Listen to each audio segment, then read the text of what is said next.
Okay. Heavenly Father, we're grateful that we can gather together and share our reports with you, with our true parents, with the second king and queen, and with the entire sanctuary community worldwide. Heavenly Father, we ask for your presence and your guidance, and that you be with us now. Enjoy this time period, and let us receive the word and guidance that you would like to give us, Father. Like to be open to you. And we love you, Heavenly Father. We want to do everything we can in our lives to bring your kingdom on earth as it is in heaven. Father, we thank you. We offer this time reporting in the name of the Noel family and bless them. Okay, I'll just say a few words again. The way this is going to work is we'll give our reports, and then someone will edit it so that it flows very succinctly from one report to the next. They'll do that all within 24 hours, 48 hours. Like as soon as I get back. Okay. And then we'll send this report to the king and queen. They know we're having this time. They want to happen at least once a year. So last time we met together, and it was like a social interaction, which I think is really good. But at least once a year, we should do reports. And we also want to inform our community what's going on, because a lot of times you may be out there in Nebraska or Minnesota or California, and there's not a lot of connections. So it's important that we, as kind of the hub of both Pennsylvania and Tennessee and other places, to really offer that kind of hope. So, and Father, of course, the King receives reports every week from the International Leaders Meeting, and it was a very strong tradition that Father had receiving reports from people. He would sit there for hours and hours listening to reports, and if it wasn't important to Father, I'm sure he wouldn't have done that, because it's very tedious. He was hearing reports from all over the world and about all different types of projects. But I think the way to look at reports is it's really an offering, and it's something that we even report every day, right? Many times a day, we report in our prayers to Heavenly Father. And He's always correcting us. You don't pray in your name, you report in your name. So reporting is somehow very, very important. So, we can take this time and really give our reports with a sincere heart. So as I was thinking about tonight, I was thinking the one word kept on coming up over and over again, the word remnant. And we are really the true Father's remnant. And we've heard that word, thousands of times. But it's something to look into, on your personal time. You can look up remnant in the Bible, also throughout the Old Testament and New Testament. And now is the completed Testament church. We're like this continuation of the Bible, right? Father comes on the foundation of Jesus, and he is really, the completed Testament. And along with that, there's going to be a remnant, because that is God's history. God is always working through the remnant, because the vast majority of so-called believers, they lose faith, right? That's the story of the Israelites and the Hebrews. Even in the New Testament, people lost faith, and so God is always in this position to pick up the pieces, so to speak, find a faithful remnant and work through that remnant. So in the Old Testament, it's the story of Ruth, the story of Noah, the story of Moses. And it's in all these cases, Satan's desire is to really destroy faith, right? That's Satan's goal, is to sever people's relationship with God and to destroy a community of faith. And it's really and the way he does that is he disconnects people from the word and scatters the remnant, right? Scatters the believers so they get absorbed into the satanic culture, satanic society. It's like a strategy Satan has on how to destroy faith. So the remnant has to pull together and really value the word of God and value the central figure, like in the time of Jesus, to value Jesus, hold on to their faith in Jesus. In the time of the second coming really hold on to Father and to hold on to his word. So the Bible is a story of God's people losing faith, rebelling, having disobedience, and leading ultimately to captivity. And we can see that now with Hak Jahan. It's interesting how she's actually Satan's tool right now to really separate and having people lose their faith in Father. It's becoming more and more clear that she wants everybody to forget Father, to forget his word. And so God, this is God's history. It's tragic that God always has to go through this, but we're in a very privileged position to be that remnant of Father, where we love Father, we love his word, we love the covenant that Father brought to humanity through the blessing. And but it's a difficult course, right? I mean, it's not easy being the remnant. It's easy to lose hope and easy to have your faith shaken because there's literally not a lot of things around you supporting your decision in life to follow the Lord. And a lot of churches who are followers of Jesus have taken a comfortable way, right? They just go to church and they believe in Jesus, but it doesn't really mean anything. They're not really following God's will. It's the same with Family Fed. They're there, they're following so-called father and two parents, but it's not a living life of faith. So as the remnant, we hold that very important position of having a really pure, Father calls it absolute faith, absolute love, absolute obedience to God's will. And by doing that, then we actually fulfill a very, very important role in God's providence. Even though we're small, we're maybe a couple thousand, few thousands of people, maybe 10,000 people around the world, which is small in today's population. But if we can all know our value and then really offer our sincere heart, even if it seems like the things we're doing, what difference does it make? What difference am I having in this world? But it's always the remnant that moves God's heart.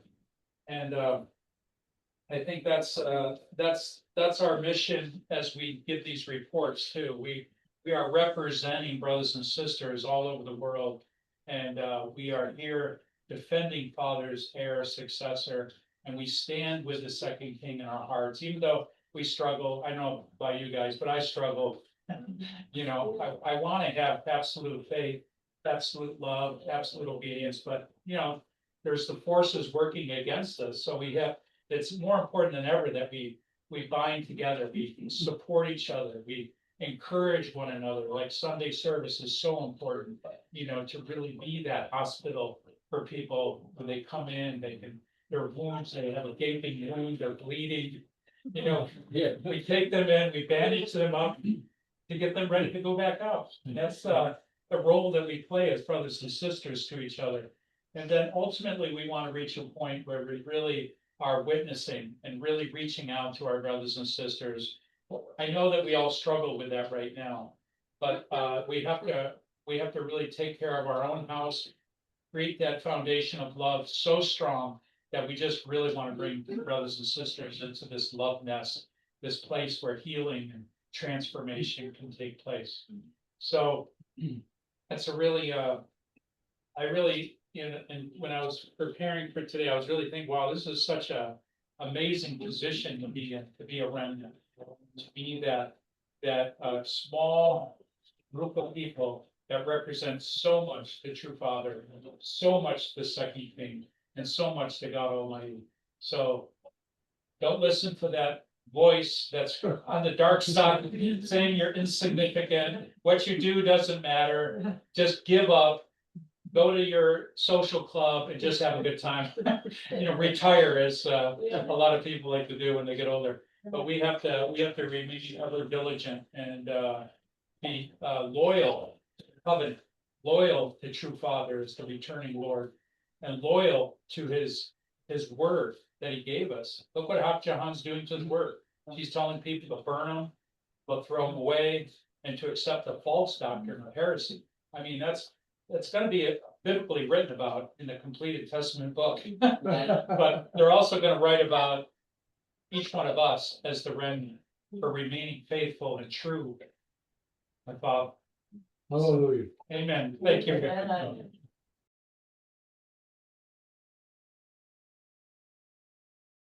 I think it's very true that God always works in concentric circles, and he starts with one person and then works to the a couple and the family, the tribe, the ethnic group, the nation, and then finally the world.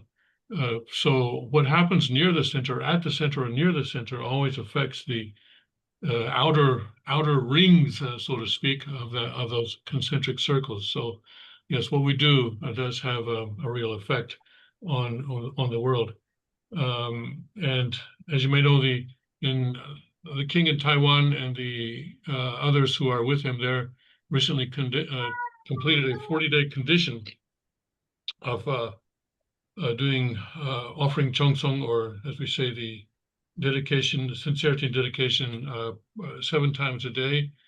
And certain sort of earthquakes happened at the end of that, both literal and spiritual. Of course, Russia had a 7.3 earthquake or something like that at the end of that condition. So they fought on the Pacific coast, not in the European side. But also we saw that in Korea, the law enforcement authorities executed search warrants against the residents of Hakchahan and also the other buildings of the Family Federation here in Korea, both the palace in Chongpyeong and the Family Federation headquarters in downtown Seoul, and I believe also the foundation headquarters there in the what we call the Dowon building there on the banks of the Han River, or near the banks of the Han River. And during that, they opened one door, they said, and they found a room full of cash. And they said there was not just a Korean currency, but also US dollars and Japanese yen and so forth. And also they said there was another room that was full of, I don't know, full, but they had a lot of jewelry, etc. I don't think they confiscated those items. I don't think they had the legal authority under their search warrants that they had brought with them to actually confiscate those things, but I'm sure they took inventory. So she's involved here in a bribery scandal where the allegation, or and they're actually, the allegation, the criminal allegation is that she may have instructed staff to offer bribes to the person who is now the former First Lady of Korea in hopes of getting cooperation, the government's cooperation in certain things, including some sort of a project that they were doing in Cambodia along the Mekong River. I'm not sure exactly what that is, but other items as well. And right now, there's a special counsel that's looking into this whole bribery scandal, not just her, but others as well. And it also involves manipulating stock prices and so forth, stocks of certain companies and so forth. So it's actually quite a wide-ranging thing, and she is just part of that. But the special counsel has publicly stated that they have opened a criminal investigation against her, and so right now they are gathering evidence to see if they can build a criminal case that they can take to a court, and so the execution of the search warrants last Friday was a part of that effort to build that criminal case. And when that happened, a couple of hundred, I guess, Family Federation members were there, and they were apparently instructed to try and physically block the law enforcement authorities from going into the palace, but I don't think they really made much of a difference in that respect.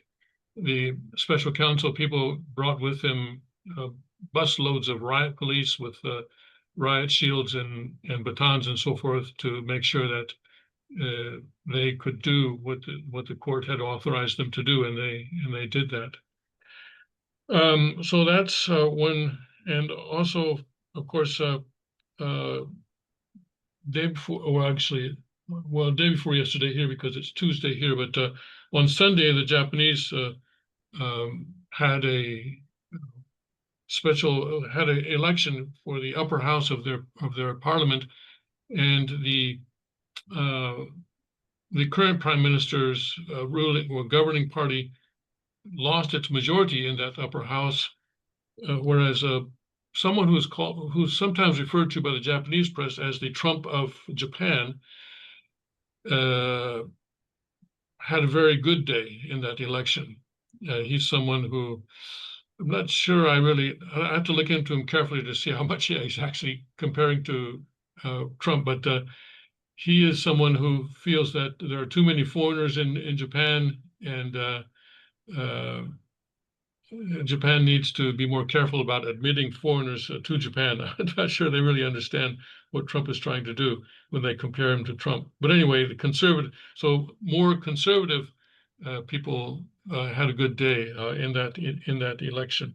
But now the governing party has lost its majority in both the lower house and the upper house. So the situation there is very, very fluid, and the prime minister says he's going to stay on, but who knows? Meanwhile, in America, of course, you know that Tulsi Gabbard released the documents regarding the Russia hoax against President Trump, and the king referred to that as well as something that happened right after the completion of that 40-day Chongsong condition. And so real effects are coming from that Chongsong condition. Also, I want to report that Shinjun, who you know is someone who's been giving Divine Principle lectures at the Tennessee Property Weekly, recently completed a 12-day sort of personal workshop, I guess you can say, on OSTP. He had a one-on-one OSTP workshop with Reverend Yu Jong-ok, who was authorized by Father to give the lectures and actually receive the OSTP content directly from Father. And Shinjun had the opportunity to ask as many questions as he wanted, many, many more than what Reverend Yu expected. But he asked a lot of questions, especially with regard to the Logos and Christology especially. And the lectures were 6 hours a day, 3 hours in the morning, 3 hours in the morning, 3 hours in the afternoon. And that was a very, very important experience for him. And I'm sure that his future lectures will reflect the information, much of the information that he received during those 12 days here. That was done here in Korea at the residence of a Blessed Central family who the family offered their residence for that purpose.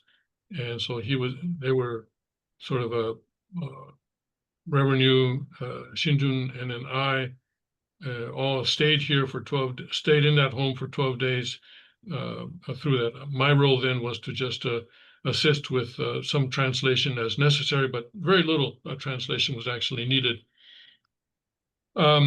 Also, I wanted to report on the King's Report that I've been doing, and if I can share just this one. I didn't send in my presentation because I only had one slide, well, not even a slide, just a graph that I wanted to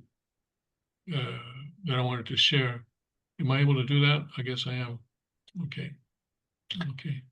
This is a graph showing the raw views only on. This is only on Rumble. I was not. It's broadcast on both Rumble and Twitch, but I was not able to get any statistics from Twitch, but the Rumble. And as you can see, we're sort of bouncing around here, 200, 400, these numbers here, 200, 400, 600, 800, 1,000, and 1,200 here on the vertical axis. and the dates here from January 1 to June 30th on the horizontal axis. I stopped at June 30th because I figured that the July figures, we still have time for them to increase, so it doesn't really make a fair comparison. But you can see a sudden rise here as we go into June. And I think that's very interesting. I think that because of the broadcast of the 40-day condition that's happening in Taiwan, I think because there was more traffic in general on the traffic on the channel, that also made more people aware of the King's Report and increased our numbers for the King's Report as well. So it was kind of a tide that maybe was lifting all boats, including the King's Report. King's Report, of course, is a 6-day-a-week broadcast that I do along with Sung Nam, who is helping me there with the tech. And we target Blessed Central families. This is for internal purposes, and we do, of course, catch some people outside the community, but the main target audience is the internal audience. And you start with the I give the weather report for the 7 locations around the kingdom, as I say, Chongpyeong in Tennessee, and then I also do the weather report for father's hometown of Cheongju, and then the palaces in Pennsylvania, then the Texas property, and Korea, Japan, and finally Ilan, Taiwan. I think I got them all, didn't I? Anyway, it's 7 places.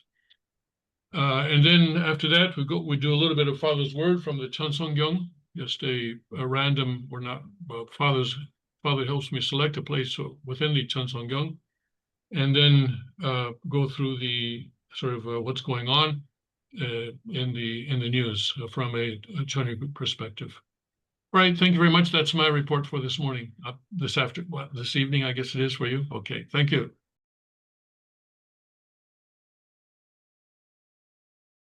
Okay, so I have a lot to share. There's a lot going around the country. I think, brothers and sisters, we were kind of shocked when Hyunjin went to abandon us and went to Taiwan for God's purpose, right? But we don't want him to worry about America. We want to do twice as much as we did before. We want to give him inspiration, and we believe that God is blessing a lot of our work, and I can't even share everything that people are doing. I'll share a little bit.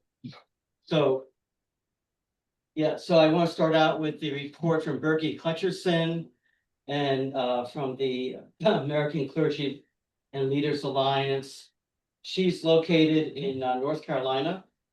So she said that after the passing of our dear sister Lourdes Schwartz, I shared with Berkey the emails and phone numbers of about 40 VIPs that Lourdes was connected with. She followed up with all of them and let them know about the passing of Lourdes. And several VIPs had some education about the divine principle by Jim Stevens, and Berkey offered the opportunity for more study. And so she's in contact with following up with those people. And then she spoke about the American Clergy and Leaders Alliance, which is an alliance of clergy and community leaders who are committed to bring God-centered true love ethics into our families, communities, and nation. And she worked with Alan Feltzot, Pierangelo Beltrami, and Berkey, and they just created their own corporation in May. Every Wednesday night, they are studying Divine Principle, led by Dr. Paulo Pereira from Michigan.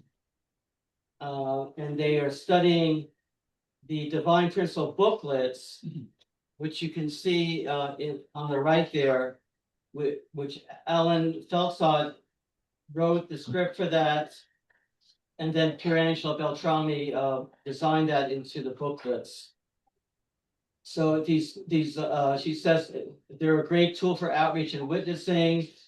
They're very digestible, right? If you give someone a divine principle book, they get scared. Some people get scared. They should want to read it, but these booklets are very attractive. They have a lot of graphics, very easy to read. So they've been really great. So they have 3 booklets, Principle Creation, Fall of Man, and Mission Messiah.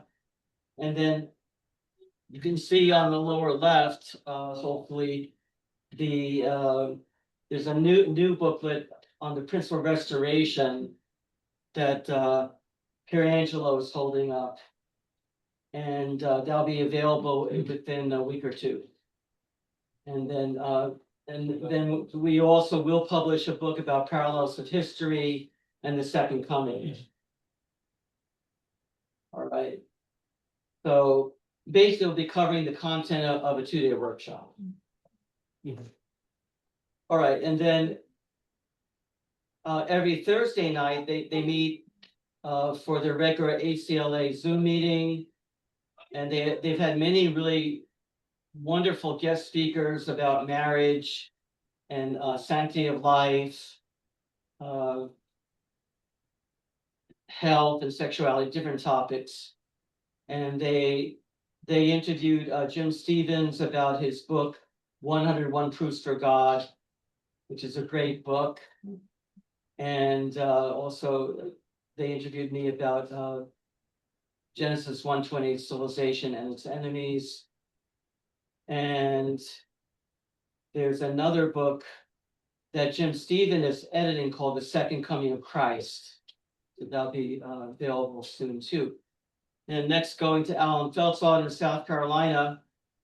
So he was asked, I believe by the second king, to teach So's the Ghost, which is the spiritual child of the second king. And they were meeting weekly for about 7 months, from November 2024 to June 2025. And in preparation for receiving the blessing, he was always very engaged and asking many questions. So that's a very good sign. So, I mean, he looks a little bit scary there, but you know, you read the Old Testament, God can be scary too, I'm right? gonna scare the demons away. Yeah, scare the demons. That's right. Right, that's right. So, and then Alan's been worked with the Third Kings YouTube and other projects, providing feedback on scripts and videos, and also about the Second Advent website that Carrie Williams will be reporting about. And then next page, I also want to share a little bit about Robert Morton, who lives in North Carolina. He sent me this amazing testimony. I'd like to read from it very quickly. He said that in early July 2024, he had a very striking spiritual experience on his nightly prayer walk. And he felt that strongly he should complete part 2 of his meteor memoir about True Father before the election as a condition. So he published Bloodline of Christ, the Big Story, part 2, which came out in late October. And that really, if you read it, there's really, I mean, he's kind of a media, like a news. He worked for the Washington Times and News World and the World Tribune, but he really includes a lot of the divine principle content in that book. And then also his wife is working on a new book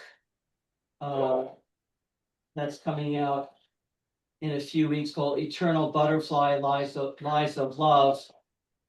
And he calls it, let's scroll down, his publishing empire. Free Press, scroll down, I want to show you the graphic. Free Press Media Group.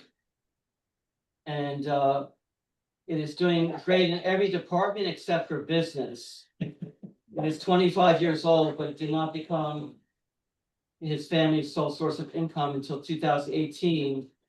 It was never been subsidized and has been never been had a sales or business division. But they had God's blessing along the way.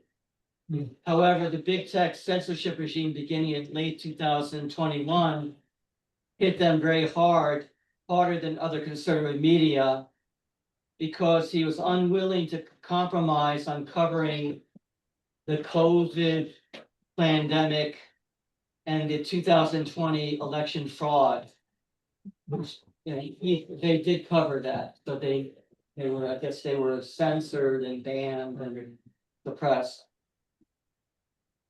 He wrote cease and desist letters to both Google and Facebook Meta earlier this year, detailing the damage done and emphasizing that they've always worked only with editors and writers with professional news experience, and copied Pam Bondi, the new Attorney General of the United States. Miraculously, through a friend of an advisory board member, those letters came to the attention of Donald J. Trump's attorney. On July 19th, 2025, which is just 2 days ago, they spoke with the attorney, Donald J. Trump's attorney, for the first time by phone. The legal option is certainly a long shot, but as Robert Tolton, media bias has morphed to big tech's monetization of the legacy media and the sandboxing of pro-MAGA independent media. So they had a very honest conversation. And then he's often asked about what's his media contacts, ask him what's going on at the Washington Times. So, you know, he kind of tells them honestly what he knows about that. And yeah, so basically that's what I wanted to say about Robert Morton's been very, I mean, this is a ministry that he launched himself with no support from anybody. So I really respect him. Okay, let's go down to Mark Alexander in Oregon. Mark has been doing political home church. Okay. So to support home church, he ran to be precinct captain in his neighborhood. That led to an invitation to run for office as state representative in the Oregon Assembly. So he ran for office in Oregon House Assembly District 46. He spoke at a Vietnamese convention for Trump. And he also spoke at the Women's Republican Club, the Executive Club, and now Oregon is a heavily blue state. Okay, so it's kind of, I guess maybe unlikely to win. He did not win the race, but he really made an impression on the GOP. And so the Multnomah County GOP was happy with his efforts, and they promoted him to district captain. So he's very active there as well. So literally, he's knocking on people's doors, talking to them about politics and restoring America as a righteous country and making communities safe for families, you know, those sorts of issues. So it really is political home church. And he has he made close friendship with the communists in his area, and they have really great conversations. I think that Mark is doing really wonderful work, and he talks with people who aren't strong Christians, and it's a really great way to witness. Yeah. So yeah. And then his website got thousands of views. And so, yeah, so he visited 400 homes in his neighborhood, and a lot of people, he and his wife just started a new petition to stop the Democrat agenda to have statewide tolls to enforce 15-minute cities. The Democrats want to have tolls on all the major statewide roads. So if you want to leave your 15-minute city area, you're going to pay for it. So he's trying to push back on that. Yeah, and then his whole family, God, thank God, is blessed under True Policy authorities, so that's been great too. Okay, next. Reverend and Mrs. Cotundo in Connecticut. They host a weekly Family of Truth and Hope meetings on Friday. They get giving support for establishing a sanctuary church in Abuja, Nigeria. And you can see the church building right there that they built. And also giving support for divine principle workshops in Benin, in Africa, and 1-day workshops, 2-day workshops, led by the first communication member in Benin, who now lives in Mali, also in Congo. And a lot of excitement about the divine principle in Africa that he and others are supporting. Then Akiko Kong in Los Angeles, I'm just amazed. She's this tiny Japanese sister, and she has the heart of a lion. She visits 7 to 10 churches every Sunday, every week, and she prints out Shinjanim's lectures on the mission, the Messiah, various topics, and she delivers this, and she has translated into Spanish as well, and she gives this out basically every week. She's visiting the churches, and one pastor said this is a wonderful message and invited her to give a sermon, which she is thinking about. I encouraged her, but she said she's thinking about it. Okay, let's go down.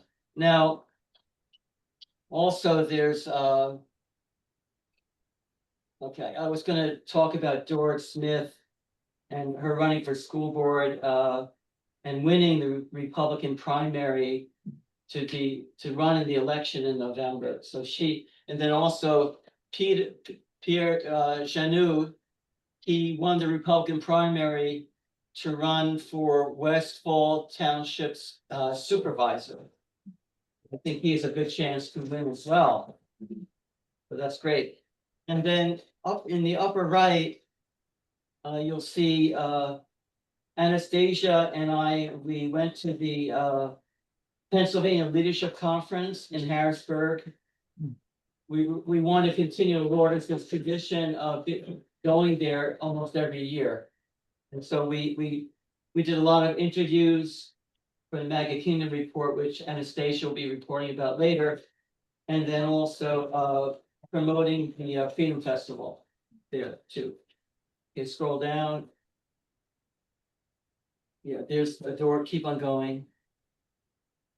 Keep on going. Yeah, there's Bill Allen from Allentown. Okay, so there you see Scott McKenna on the left and Ryan Grimmett. And they both were active in the Republican primary in March of this year. And so they were trying to help get good candidates elected in the Lancaster primary election. It's a very important county for the state. I had a pretty exciting, Mia and I drove down to Chantilly, Virginia. There was a gun show. And some of you know Darrell Brooks, brother, black brother who was a poll worker in Philadelphia, and he spotted the corruption in the 2020 election. He wrote a book about it, and so he has several books. So he told me that he's been going there for a few years. So I thought, Darrell has guts to just go out there and sell his book. So I'm going to tag along with him and learn from him. So we went down there on Friday morning, and Mark Levin, the radio host, who has a huge radio audience nationwide, walked by our table, and then Darrell recognized who he was and called him over, You know, Mark Levin grew up in Philadelphia, Daryl's from Philadelphia, they had a great conversation. And then Mark Levin said that he would come back later, which he did come back. And then he bought a copy of Daryl's book and my book. And and we took a picture together. So that was a real blessing, I have to say. I consider that to be a providential blessing. Thank you, God. Yeah. So yeah, thank you. So yeah, earlier this year, we came out with the second history of the Unification Sanctuary, the second year. We started this in 2015. So this is the second year of mostly a compilation of the weekly emails. So that's recording the King's sermon, the highlights of the King's sermons and other activities. So we came out earlier this year with that. Okay, there's a lot I didn't report. I mean, there's Rosemary Coy has been doing great work with pro-life issue out in Iowa, and Jackie Perkins also in Iowa. Many businesses. Sam Wada up in Massachusetts and to the Northeast. I didn't have his report, but they were very active in the 2020 election in Massachusetts, working with the GOP. There's a lot more that I didn't report. All right, thank you.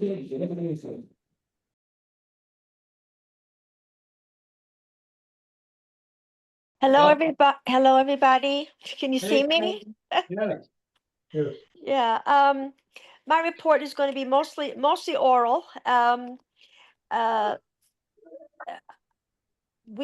I was still in Pennsylvania, then I worked with Kyle and based on the King's inspiration to work together to create a faith, fitness, and firearms training. Where the first and third Sundays of every month, we would do fitness training at the Theodoropoulos gym in Newfoundland, and then the firearm training either at Tommy Gun in Honesdale or Tommy Gun in Greeley. And I'm in Tennessee now, so I hope it's I hope it's continuing. But that was a real effort to help just promote and sustain the kingdom culture that that the king is really pioneering. So that was a cooperative effort to get started.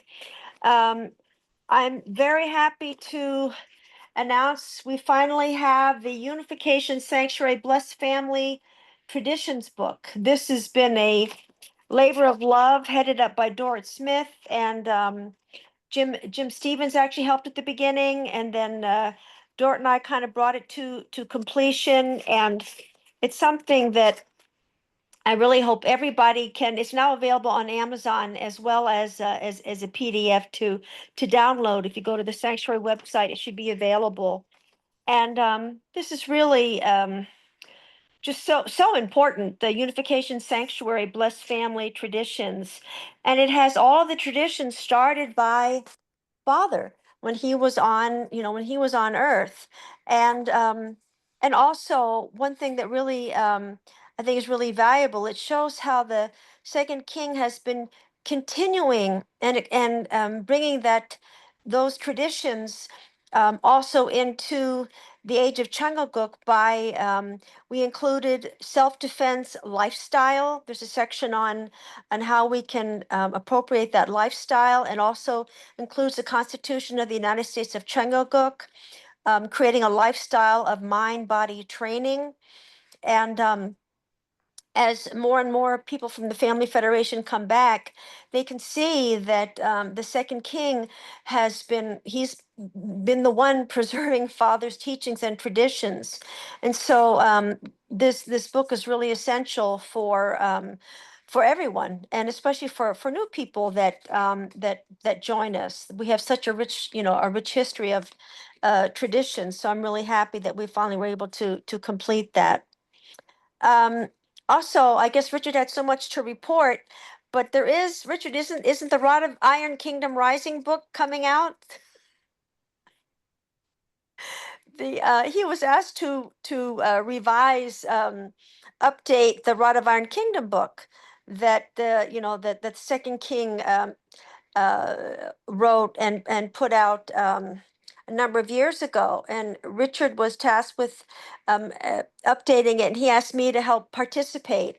And so I was able to give some additional material, which I thought was relevant for the Rod of Iron Kingdom Rising book.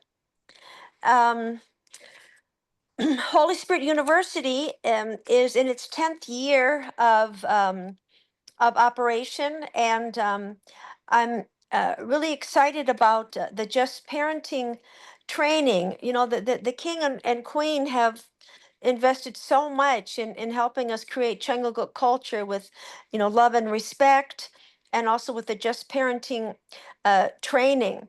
And sometimes I think of the second king who's following father's tradition. He's like the boat that's at the very tip, and then it creates all of these waves that come out after the boat is going through the water.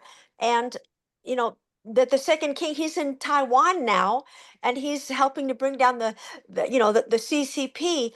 But we have to make sure that the things that he invested in, that we can continue them and can develop them. And so with that heart, then I'm really excited about the Just Parenting training that the king and the queen have really invested themselves in. And the queen has taught it, I don't know how many times. And I think she's even teaching it now to some brothers and sisters. But I'm excited that a number of Russian mothers are very excited about studying this material. So in the fall, I'm going to be teaching the material to a group of Russian sisters with, and in the end, you want to teach teachers, teach people that can continue it. And then I was also very excited that Julia Kim, who moved her family to Austria, so they could homeschool their children. She is going to be. She studied with Christina Kais, and she's going to be leading the class in the fall also. So, it happens one person at a time that you understand the importance of these materials. So I'm really excited that we're going to be continuing the teaching of the Just Parenting training in Russia and in Europe this coming fall. And also, we got permission to begin turning the Christ Kingdom Gospel website into the Holy Spirit University website. And I'm really excited about being able to make that website more devoted to the the classes that can be taken in Holy Spirit University. And I was just thinking how experiencing God is a class that hopefully we should be teaching every semester about people's individual relationship with God, and love and respect can be taught every semester, and just parenting training can be taught every semester, so that we can really be facilitating this culture independent of any one person being responsible for it, but it can develop one person at a time, being inspired and reaching out to others. Um, and also, I'm still working on Christ is My Bridegroom book. I'm on the fourth chapter. Um, Thank you for your patience. It is going to be completed, and I really hope to testify to true Father, as the bridegroom of all womankind. So we're still working on that. Um, Also, Greg actually has been heading up the Second Advent website, but I've been helping out with the text. And unfortunately, my computer is not functioning with the hotspot right now. So I've asked Richard if he could share the homepage of that website that we're working on. This is a collaborative effort with Eric Palhoff and his daughter Masumi, and Greg is heading it up. Jen Stevens been working on it. Richard Panzer's been working on it. Pierangelo has been coming sometimes. Alan Feltzot is very much a part of it. And we want to make this the place where people can come and learn about Father. And we want it eventually to be the repository of all of his sermons, of all the information, which is can testify to our true Father. So this is the home page, and then we have created 4 sections for people to click onto: the life, the teachings, the accomplishments, and the legacy. So we are still very much working on these things. So this is not a finished product. It will have uh, a summary at the beginning of the remarkable life of Sun Myung Moon, and then you go down further, then you will see there is a quote that should be there to kind of summarize, and then you see here we have bullet points under each of the subsections of Father's life, and then there'll be like a small slide show for each of these sections. And then in each of these sections, there's going to be read more, so that if people are interested in finding out more, they can click on it and they can go into greater depth. So we want it to be immediately accessible to people, so they can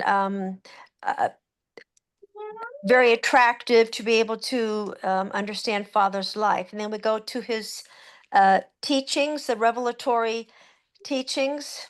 Once again, we have a summary, and then a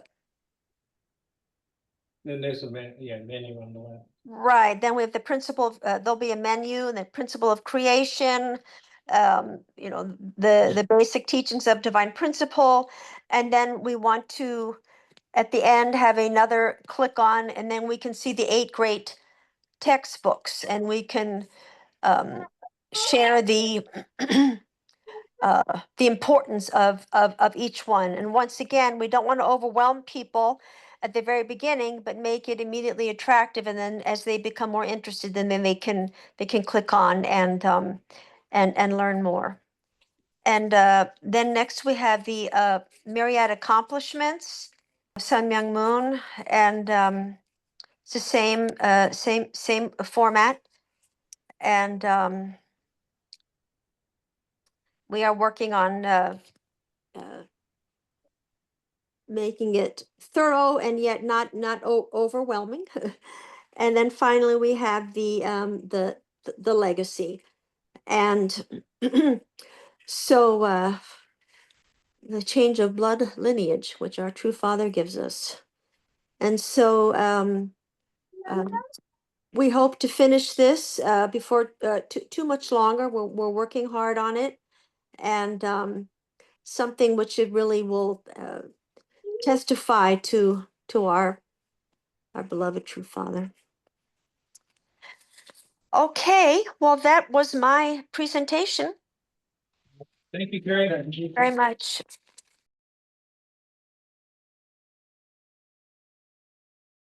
Okay, well, this is a big one. I'm just really grateful to Heavenly Father and two parents for giving us the blessing. And I just always pray that God can use me. That's the key. I came from little Denmark, never expected to be here. But God is good, and Father is good. Father is amazing. Father is so amazing. So this is from the last Radhavaya blessing last year in October. And I got some idea and inspiration as Richard was talking, because there's some of these people who wanted to come last time. So maybe they can come this time. Yeah. Okay, let's go to the next slide. So our main thing is really we have as always our website. And I'm just really grateful to Dan Panzer. He's always there. He works incredibly fast. If I need to send something out, he was even proofread it for me and just send it out to the whole mailing list and change things. He's really an incredible young man. We have like 121 candidates, and I was checking, like actually I gave my last report in February, and there we had 157. And so I was thinking a little bit, so second gen we have 65, and we used to have 92 and 30, like 33 males, we have 32 females, so it's very even now. Could just cross match, it would be great. Great. Empty the whole website, yeah, that'd be great. But we do have, there's like, some got blessed in Korea, I think at least 4 from the website at the last blessing, so that was great. And some of them I got to teach personally, which is really nice to teach them in preparation for the blessing and sometimes 3-day ceremony, whatever situation they're in. And also, what's really amazing is Sunmi and Jason, So's the ghost, he's a very humble man, actually. And he really loves God and Christ. So I asked him one time, I said, how did you make it? You had such a tough background. How did you make it? He said, well, my mom really loved God, really loved Jesus. And she instilled that in me. And that's how I made it, So that was a very beautiful answer. But also same like Alan said, he was very attentive, asked questions, and because we have to do some unique, ceremonies. But it's like, it didn't really face him. We could speak very straightforward and he would ask questions and we'll work on the details. So anyway, it was good. So him and are coming in for the October blessing. And then we have another couple. They are actually now, unfortunately, sometimes it's a terrible world we live in. So sometimes people we think that are second gen actually are first gen because they got hurt in some way or another or did some mistake. So anyway, it's there's no need to mention any names or anything, but also been preparing another young couple. And also then there's a couple that's going to get blessed in Finland. And actually that's really nice because this couple each of them went through a divorce, unfortunately. And their partner left and found somebody else, whatever, and they both have children. And now they're going to get blessed together. A home blessing in Finland. So this is really beautiful when you see that. They can together restore a lot of the pain that they both have experienced. Okay, and then also there used to be a lot more parents, but I think actually some of the parents, which is good, they actually got their children matched and blessed, so they don't need to be on the matching website anymore. But still there's like too many, we really need to get people matched and blessed. So we had, talking about that, we actually had a matching workshop. You can go to the next one. In Sanctuary Church, in July. Last one I had in January, but I reported on that in February, so one in July. And we were not that many in the church. I think we were 5 families, but one of them was cooking his family, and I think so it had incredible support, there. And then there was like, but then Richard suggested, why don't we put it on broadcasted? And actually we had 800 views on Rumble, So this is really, God wants to share, and people, it's easy when it comes to your home. You don't have to go anywhere. You don't have to look up any website. You just look, you say, oh, this is Sunday service, close, so actually a lot of people watch there. And also, let's see, and then later we had on Saturday, after we had a meeting for anybody who wanted to introduce themselves, because that's a little hard to do. Usually we have Zoom meetings. Each family get to introduce themselves and the candidate. So we had one on Saturday, and especially it's amazing what's happening in Africa. Like Edward Naganga is writing books, like you said. He's writing books. They're educating, in Nigeria, Congo, Benin. They are educating people, and they're also translating. We have a matching blessing PowerPoint based on Father's words and the King's education, and they're translating it into French now. And so another lady who was in my Love and Respect club, Josephine. I can't remember her last name, but she's here in America, and what is it called? The family in, the family in, Catundas, yeah, they're also working together. They have actually a big group. Last time I was encouraging that because it's really sad. There's so many young, especially African sisters and women with strong faith, but they have been on the website for so long because there's still a problem. We have a hard time accepting, Black people, both in Korea, Japan, even America, because it's from Africa.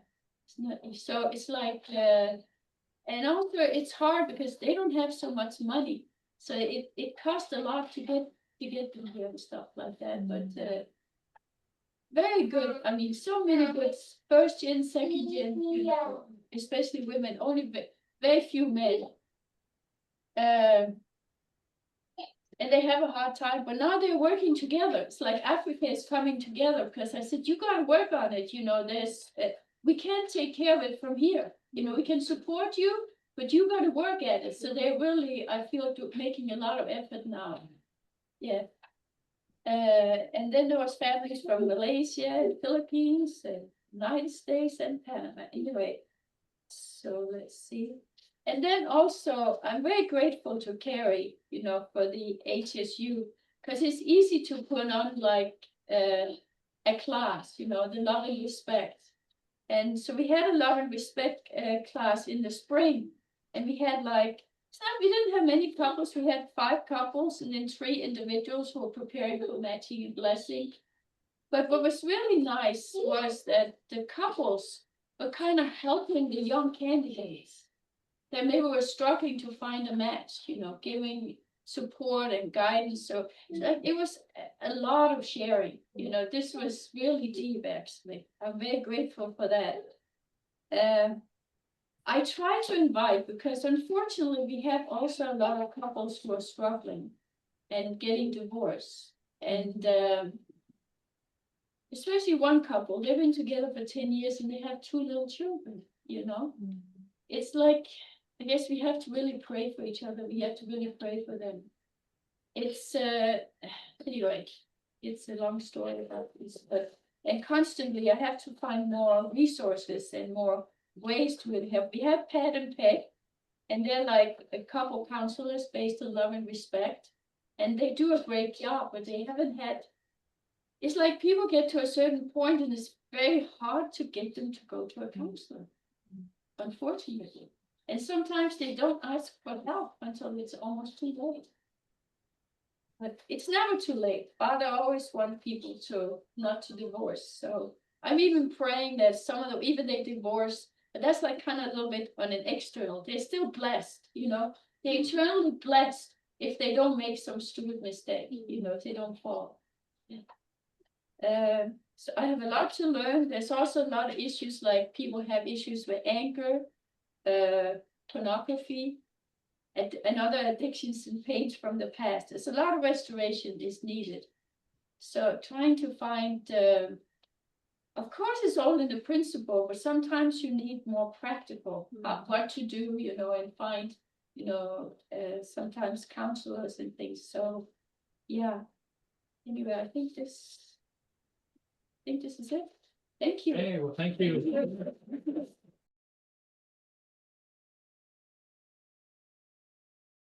Well, pleasure to meet you, everyone. My name is Christine Cordova. I'm head accountant for World Peace and Unification Sanctuary, and I do accounting for Unification Sanctuary as well.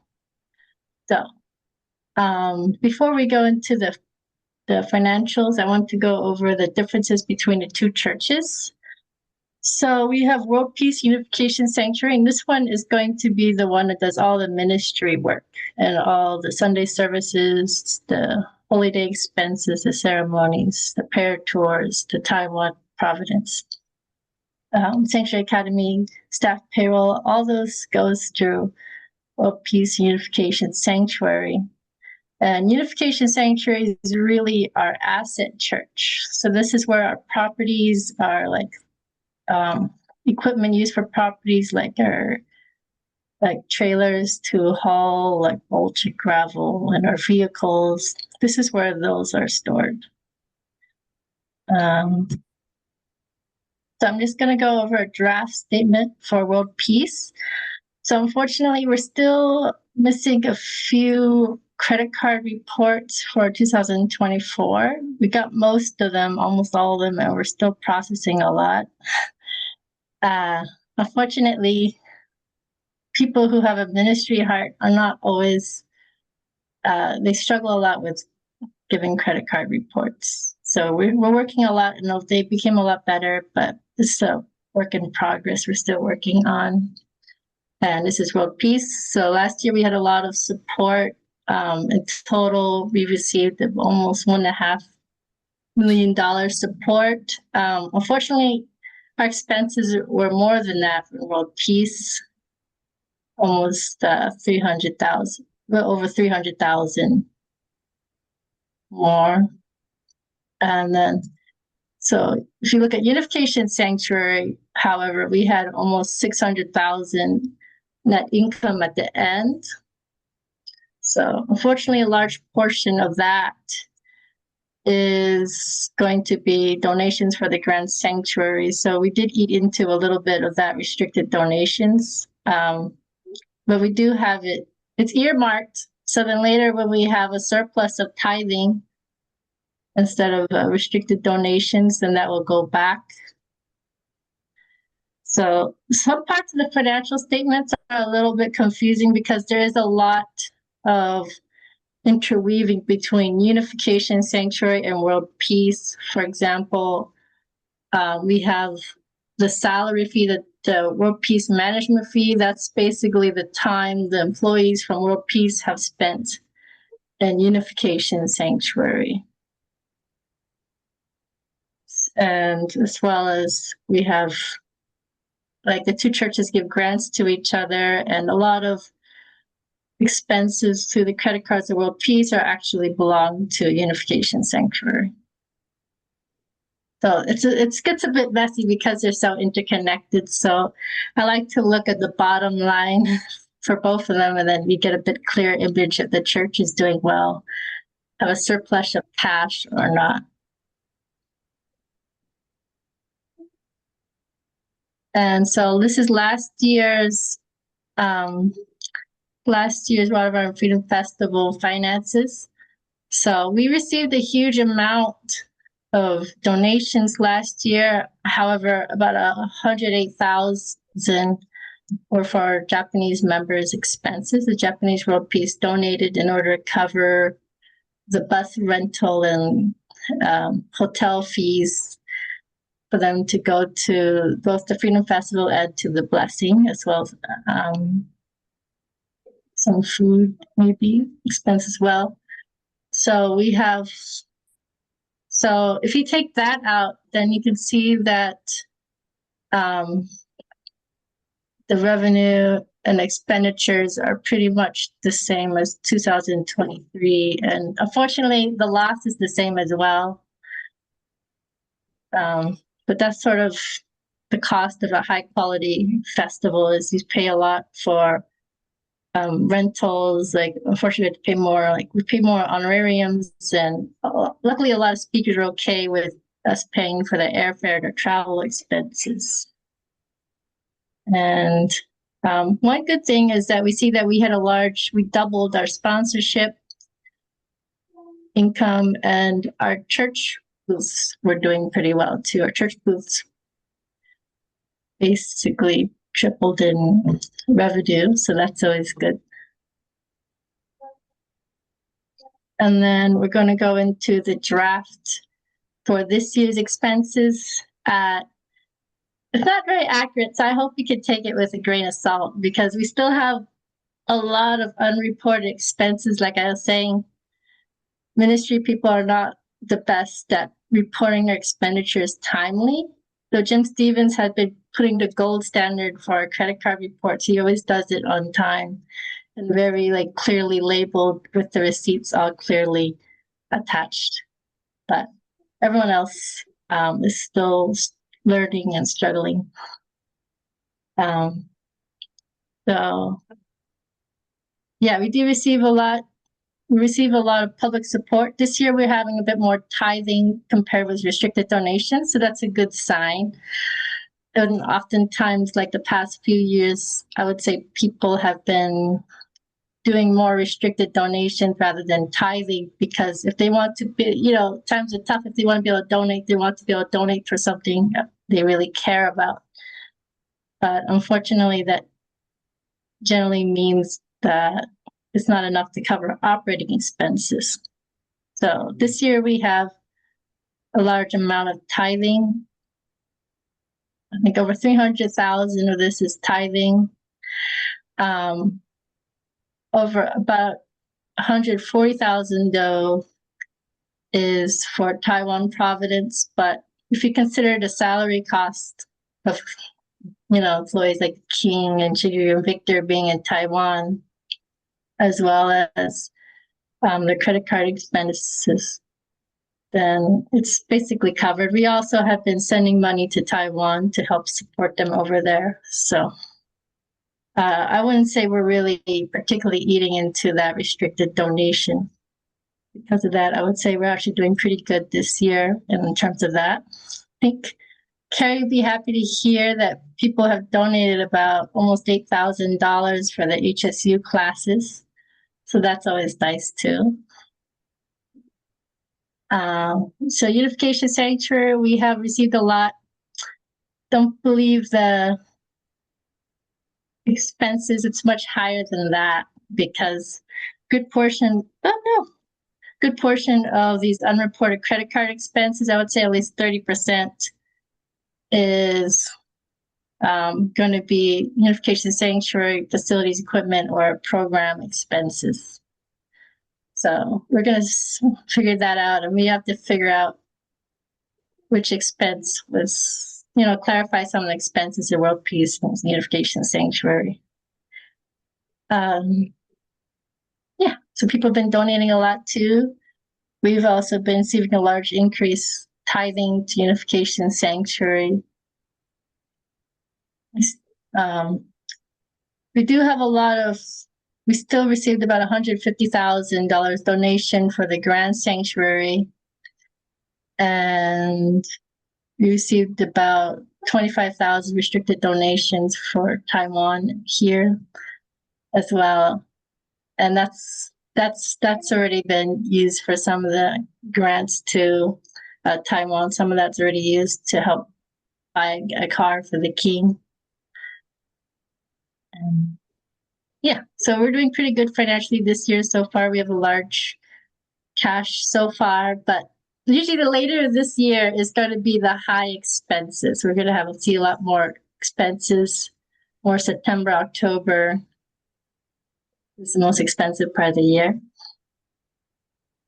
And that's it. I want to say a shout out to our lovely accounting ladies, especially Roseanne and Chizuko-san, Roseanne Cameron and Chizuko Tardy, because they're holding down the PA office for me and doing such a wonderful job there, and talking with people and clarifying expenses for me, as well as letting me know of any important documents that arrive. So they're really helping a lot and doing great. Helena Du is also helping a lot with payroll, managing that. And we have an Aimi Yamakawa has also joined us. This is a picture of her and her wonderful family.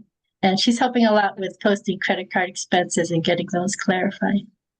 So that's everything. Thank you so much, everyone.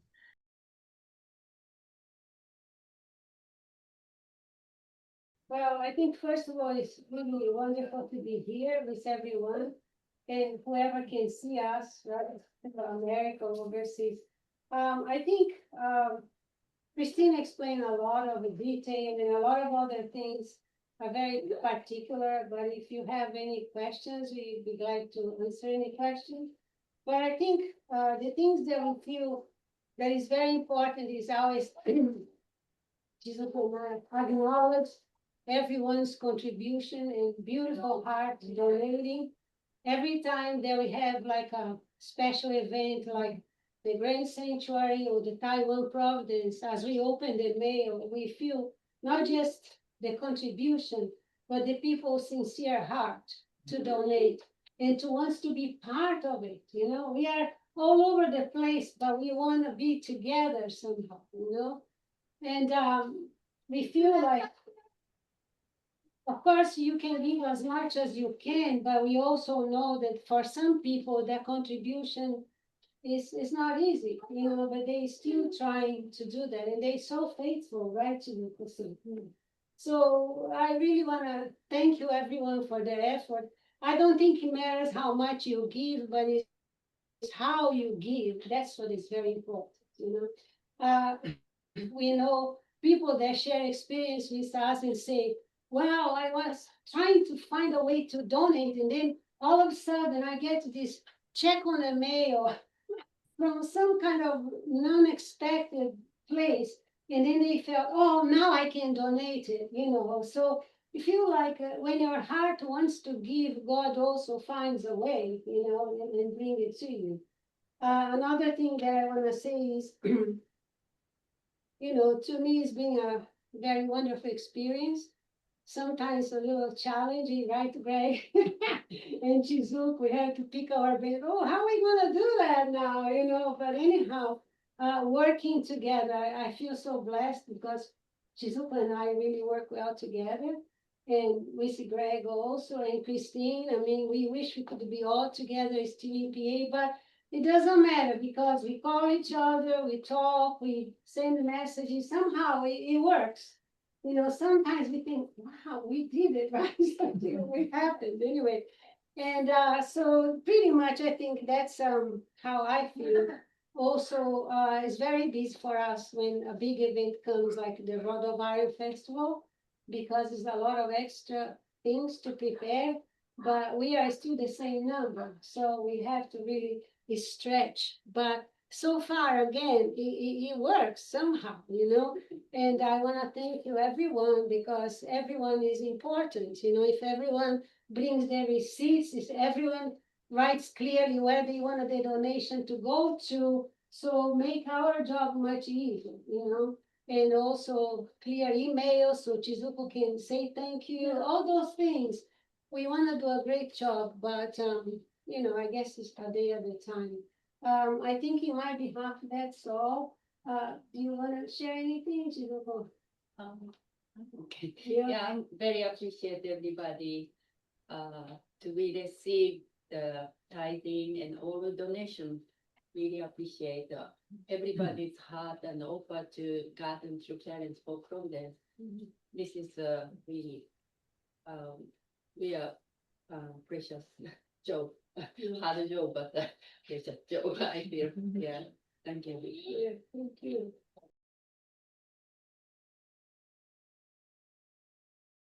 So first, I want to say a big thank you because you really feel the spirit when you're working with such great people and you have such a great team. So working, you know, with some people that you didn't think you'd be working on with speakers like someone like George or someone like Frank Scavo. Of course, Kenny really picking it up again this year with his golden Rolodex. And working with, obviously with Greg and the great Christine. And, you know, just being there for each other through this process has been almost like being reborn again in a lot of ways. It's hard to explain, but it feels like, you know, this should be like routine, but it feels different. It feels like things are just working out the way they're supposed to, I guess. I don't know. So one of the wonderful things about the festival this year, it really truly is a special year because it's the 250th anniversary of our Army, Navy, and Marine Corps. And that really kind of set the tone, probably for Saturday. Christine will go into the schedule, so I'm just gonna give an overview. Being that we're gonna have General Michael Flynn back, who has really, yay. He's been really kind of, I think, connected to us in our messaging. And, you know, you're not alive if you haven't seen him at least every day on a show. Whether you're looking or not, he's on everything. Because justice is coming, we are in the days of revelations. And we see this in our politics. And what's interesting to me is that last year before the election, you know, Trump wasn't back in. And it was a very different General Michael Flynn. Now we're on the other side. So we're winning. So I want to hear, but I can't wait to hear him speak, you know, on October 11th, because who knows what will have happened by then, especially with everything going on with the Providence and with Taiwan, with the CCP. So it made a whole lot of sense. And like I said, sometimes we don't have control over it. But it seems that all the guests that were getting in for Saturday were really in the messaging of the second king in fighting against the CCP. And our guest speakers, besides General Michael Flynn, you know, like people like Jack Posobiec, Gordon Chan, who's really, we're so excited to have. He was probably the most receptive because he had plans to be in Korea that weekend. Okay. So it just so happens that he lives here in New Jersey.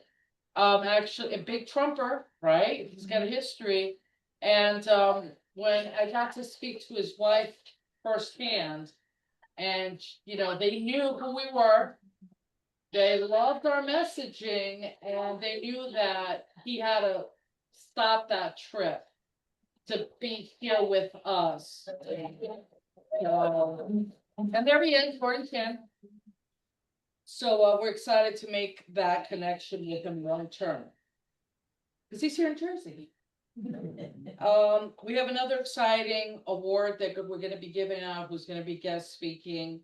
And this one is someone who pulls our heartstrings, which is DJ Daniels, a little child who is the officer who keeps getting all his awards, and we want, you know, get off my bumper. He's got all these expressions and stuff. But the one thing that people don't know when you get to speak to him, which I'm so excited for us to have that opportunity, is that he's a very godly child. So he has the spiritual nature of maybe a 60-year-old because of almost dying 13 times. And one of the things that he says, which is very endearing, is after each surgery, I have a new personality. So it's like inching your way towards God. And he's only, you know, he's only 13 years old. And his father, Theodis, which will be coming with him as well. They are people of God, and certainly they're going to be at the right place at this Freedom Festival with us. We also have Scott Pressler, who's going to be with us. He was a big Pinnacle person who helped in the movement with early vote action to make sure that Pennsylvania won for President Trump. He is an influencer, just like Jack Posobiec, and actually they're friends. So you see them a lot in the same kind of platforms, which is great. We have some people returning from last year, like Ivan Reichland, Jason Jones. We also have Cheryl Chumley, who has a history with us and supporting, you know, True Father to a certain degree with the newspaper. And she's very excited to be joining us. And also a lot of our Second Amendment friends, like Amanda Suffolk Cool and Mark Walters, and of course from GOP, Dr. Val Fennell. And also, you know, we're going to be doing some exciting things, which Christine will report on. I don't want to steal her thunder. But I do want to say that because we're winning as conservatives, I'm recognizing that you got to book way in advance. So I'll just give you some names of people we could have had, but they were booked. So I worked, you know, with a great meeting with Charlie Kirk and his team. And Charlie Kirk, come on, you know, what he does with the universities is unbelievable. Problem is he's already booked, you know, so I'm saying, okay, that's not a big deal. Dinesh D'Souza. You know, what's great is you could actually go on his website, and he's got his entire calendar laid out, which a lot of people don't do. So it shows that he's actually booked all the way, I think now till February of 2026. So, which just tells you they're in high demand because we're winning. So you gotta book them at least a year and a half in advance. which we can, if we're gonna have a 2026 festival, that's something that I think we should plan from now to get these people who actually do want to come and spend time with us. Also, I had a great phone call this morning with Tim Tebow's people. He was someone that I reached out a while ago because, we're pro-life, and his whole story of his mother being told to abort because the child wouldn't make it. And of course, not only did the child make it, but he became a famous athlete.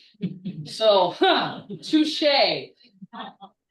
So he has the Tim Tebow Foundation, and he, instead of playing football, obviously, is doing the work of God through helping, in his organization, a whole bunch of different people who need the help.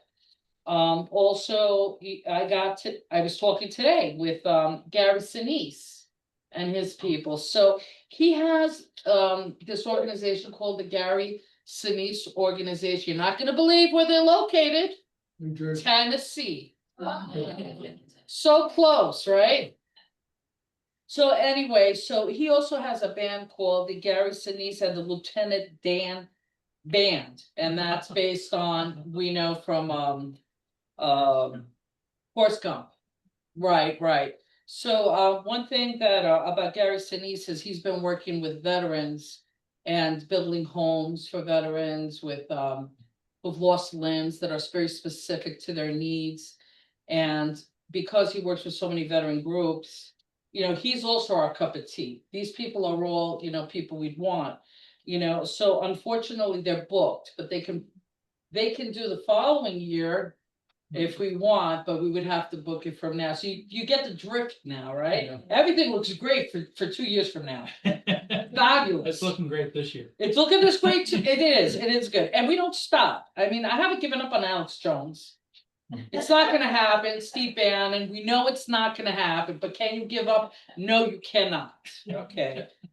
So also Kenny is working on Roger Stone. Wow. So we'll see how that goes. I have a feeling with some of these people that we're gonna probably get a couple of surprises last minute, is what I'm really thinking, because it's a big show. It's the biggest on the Northeast. You gotta be crazy not to be with us. So I'm gonna say, don't miss out. And also we're gonna incorporate some fun things which Christine will talk about for Sunday, which will be really fascinating. But here's an opportunity, I think, going back to Gary Sinise, that we could start thinking about changing things up a little bit, which is he's got a band that's phenomenal. They're like a classic rock band, but they sing all patriotic Americana songs. So wouldn't it be nice maybe for 2026, when we have our Freedom concert, that they're the highlight concert all together? We could give them the whole set, because really they're a professional band, and Gary Sinise plays the bass for them. So if the King wanted to do a song or two, we could have an intro band also maybe. But can you imagine what kind of level this would be for a Saturday night concert? Just say. Yeah, so tomorrow we have our meeting for the Freedom Festival with our volunteers. We have some new veteran groups that'll be working with our church and with our festival for the first time. So we will have representative groups from the Army, the Navy, and the Marines, which is exciting, because this is what True Father wanted, on these dates when he was saved. So I think we're coming full circle. And it's looking good. So I thank you for your time.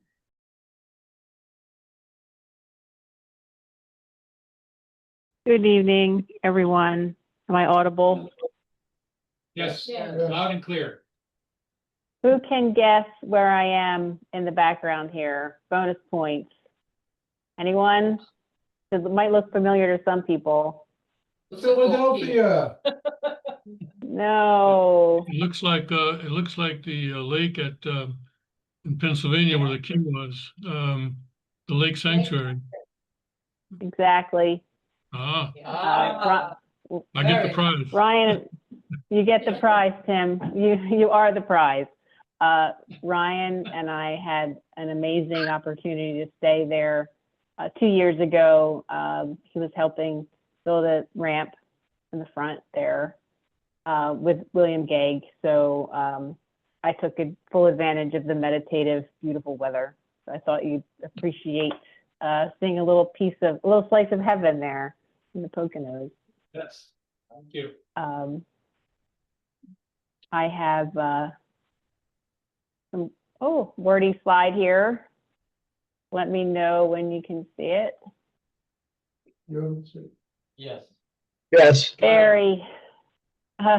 Design is not my forte. Anastasia, thank you for your kind words. I am just a servant here, bringing together all the ideas and details that come from all directions. As Anastasia mentioned, we have a really good core group and lots of great suggestions.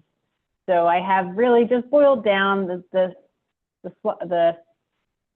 everything's subject to change, as everybody knows. We've pretty much themed the 11th as the salute to military due to the 250th anniversary of the country. So you can all read this. Anastasia pretty much hit the high points in her photos, but you can tell that we're pretty military heavy on Saturday. We do have the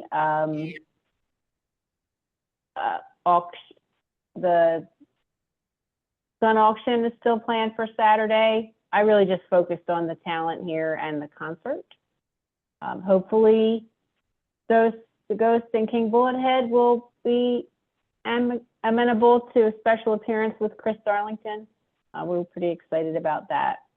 And as Anastasia mentioned, some of the folks who've come back to us from prior years, Cheryl Chumley, Mount Hope, Trevor Loudon, Leah Hoops, Sam Faddis.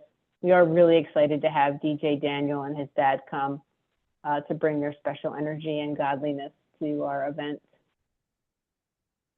And then Sunday is Second Amendment, Constitution and Vote. Jack Posobiec is our keynote, as Anastasia mentioned, followed by Scott Pressler. Oh, sorry, here's the gun auction Sunday. Dr. Fennell is a good supporter of the festival. We're really glad to have him speaking. Amanda Suffolcool with her NRA board membership. Again, also really stoked to have her bring her energy to the festival. And then following that, Jim Stoker, Stephen Williford, the Cruise. We're looking forward to having them come back, bringing that Philly energy for Second Amendment and gun training and the importance of that. We are also looking forward to our Japanese and Korean choirs and their performances that really celebrate their patriotism and their appreciation for the freedoms we have at our country. It's a breathtaking thing for me every single year. Seth Holhouse, Rick, I'm going to say it wrong, Anastasia, Porvaznik, right? Porvaznik from Convention of States, our fantastic annual art awards, the Trump AR gun raffle. I think it's going to be a Trump AR. And it would not be a festival without the amazing closing ceremony and bonfire with Pastor Cook. So we feel pretty confident in the schedule that we have for the 2 days here.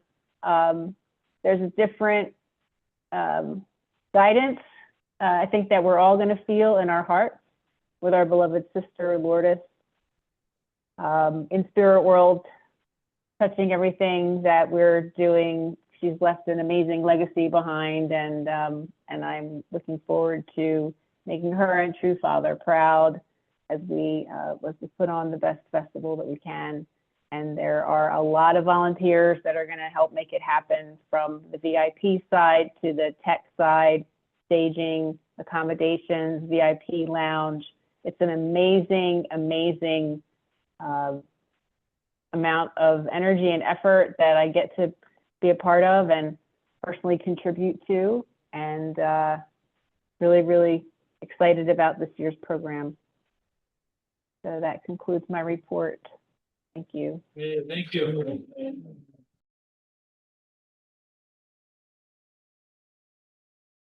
All right, thank you for coming. I did want everybody to know that the Sanctuary Church of Pennsylvania still exists. Amen. And it's thriving and advancing forward. You know, we've gone through a lot of changes over the last 2 years. And with each change comes new challenges, but also I found with each change also comes more volunteers. People pop up. So next, I just wanted to briefly go over some of the things, you know, we now have the bi-weekly productions from the church, which we did not have before. And so that technically that provided there were challenges there, but I do want to, you know, mention that, you know, we have a wonderful AV team now of 2 people. Rod has, you know, taken up the slack here locally, as well as Gary Drum has come in. And so, I mean, just when we needed him, Gary Drum showed up, so to offer some technical expertise. And also this, you know, I really want to thank Rio for providing the music and the service. It always adds so much more to it. And I do want to report, we are doing our 100ths after the service. And what I found is that when we have guests and they see us all right afterwards, go down to the stage and do our 100ths, they're inspired. They like it, they find it fun. So also we do have the fitness and firearms. It's kind of waned a little bit this summer, and we'll probably reinstitute it right after August. There's been a lot of movement around, so but that's still on our radar. But also, I do want to report that the Chumbleman services that we were having at church, we started having those at 6 o'clock for the prayer service for the prayer condition. And what was really nice was not only people came to be inspired then at 6 o'clock, but we had a number of holdovers to our Bible study. So our Bible study actually doubled in size, and we have more people involved in the Bible study, which is exciting. That Bible study is probably about 9 years old as a tradition of our local church. So that's very great. Next. And also, we've been having a Freedom Society now with Cook Janim in the area. Special events, we had something called Gear Check event. I had no idea what a gear check was, but we had one. It was led by Cook Janim, and that was where we went to car with gear we would need to be on call should there be any security risks or anything. So that was really something new and something different. And so that was exciting for those people who participated. And if you see that coming down the road, participate. It's a great thing. As you know, we had the matching blessing workshops. We have also the sisters prayer meetings continuing on. So that's very fun. And you know that we had it covered that we have the members in public office, so that's going on. So we have a public face. I mean, people know who we are in the public environment. My wife is in the Republican committee in Wayne, and we have these others. So it's people know who we are and what we're doing, and also the value of telling us what they're doing so we can be involved in their rallies and alike. So upcoming are the county fairs and local fairs. We will be involved in those, doing signups with for voting, early voting, and registering people to vote. So that keeps going. Technically, again, thanks to Rod and Gary, we've been upgrading some of our electronic infrastructure, especially with new cabling and new switches and things like that. But also we have an upgrade to some of our other infrastructures like the bathrooms. And I want to really thank William Gage, who's come in and done some of these repairs that had not had been done previously. He's come in and fixed these problems, sometimes even before I knew that there was a problem. It's been fixed and so forth. So I mean, a lot of things are going on. We were trying to get our security and systems up and fire alarms on track and make sure that they're working. Texting service, I just want to bring this one up. I've signed up for a texting service. So what is this? Is that I can send out one text and have everybody in the community receive a text. This will be primarily for something urgent, because what I found is that sometimes, you have an event and someone says, I didn't find out about it. Well, we use Signal, we use email, and still people didn't get necessarily the message. And it's also sometimes things happen right away, like the gear check.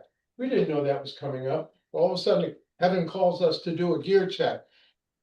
How do you notify everybody? Some people don't check their emails all the time. Once a day or whatever, but you can miss things. So if we have texting, you could just get a text, and the text might simply say, gear check your mail, kind of thing. So that's coming up. We have to get approval for that, so that's coming down, but that should speed the communication within our community, which I'm looking forward to. And then behind the scenes, of course, we have the teachers. Let's give a big hand to the high school teachers. It's such an important aspect. Actually, I think a lot of the kids are bringing their parents to church. I don't see them driving here, but I think they're the power that come, because actually some kids cry when they have to leave church. And isn't that a wonderful thing?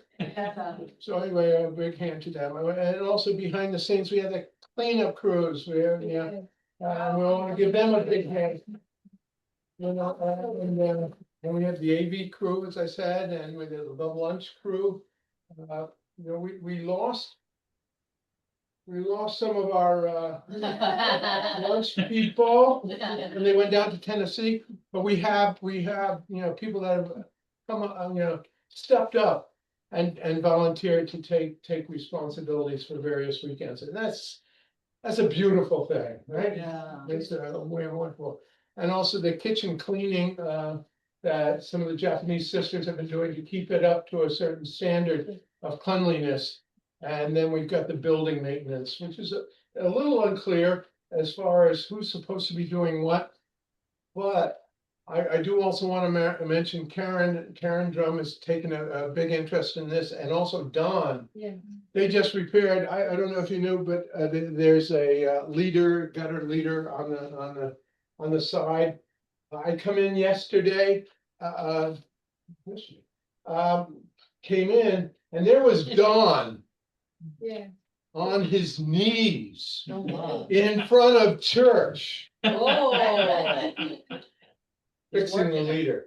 Oh. Any way we can get him on his knees is a good thing. But anyway, this shows the volunteerism, Karen's been a big help at church, and also Gary really has stepped in, but also we see that these people are coming in and doing an incredible job to keep the church alive and clean and wonderful and spirited, right? Next, in the works, we have the video library in the works, cleaning up the library, and also making it also a video library where people can come in. We really want to utilize the Third Kings videos, the Advent, because I have a theory. Everybody has 7 minutes. Yeah. And the Third Kings videos are really, really good. And we could, if we have them all queued up and ready to run, if somebody has a question about, well, what are your general beliefs? There's a 7-minute video on that. If someone wants to know about why we think that Jesus didn't come to die, there's a 7-minute video on that. So you could just simply invite people in there and everybody's got 7 minutes. It's only 7 minutes, so it's a good primer for anybody. And we want to utilize what we have there. We also have the Mega Kingdom Studio there in that same area, which has also been quite a change for us. And also there's talk now of upgrading the children's playground area outside on the side of the church. And so next, just one of the things I think we kind of need to work on is the communications. And I think the texting will help that, but also we're now bifurcated kind of with a lot of things down in Tennessee and up us up here in Pennsylvania. So those channels of communication I think are going to be more and more important as we go forward. And also having some kind of organization chart would be good. So that people know who's responsible for what kind of thing. Please, thank you. We have an amen? Yeah. Amen.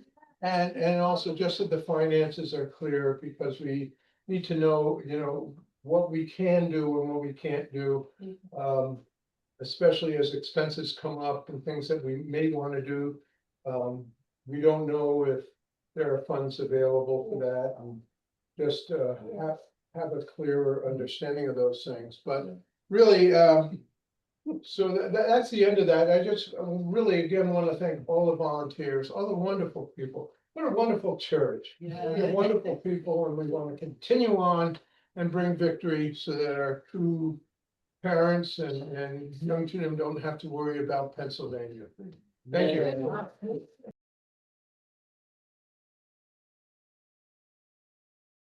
Continue what Kyle was saying, it's been just wonderful that some people, we're not many of us, but we are multiplying because the heart is really willing to do more. And I really wanna agree with, Kyle, but all of us know, like, for example, really Karen Drum has been doing a lot of different things, and it's so beautiful.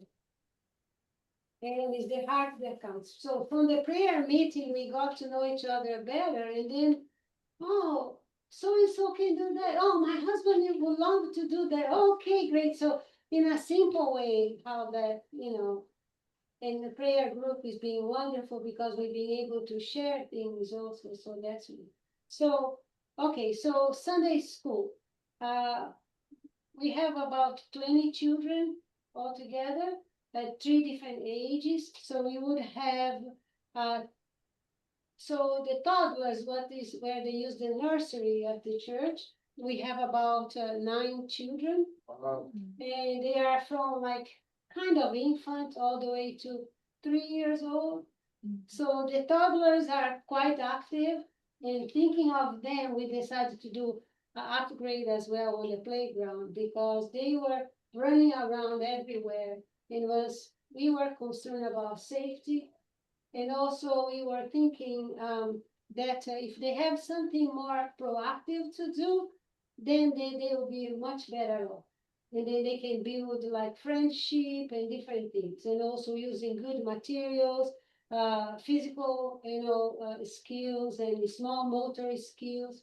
So we are working on that. So we are researching and talking to the parents as well and asking them, what would you like to see? And what can you contribute with your time? We're talking about time at the moment, So we're gonna do a schedule, see if we can rotate between parents and us, teachers, and get organized.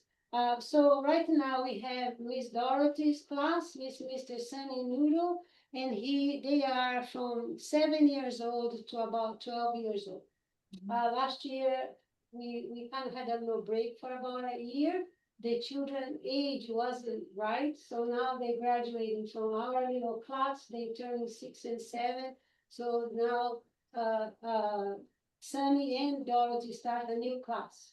So we have 4 or 5 children that are coming to their class. That's age 8 to 12, okay?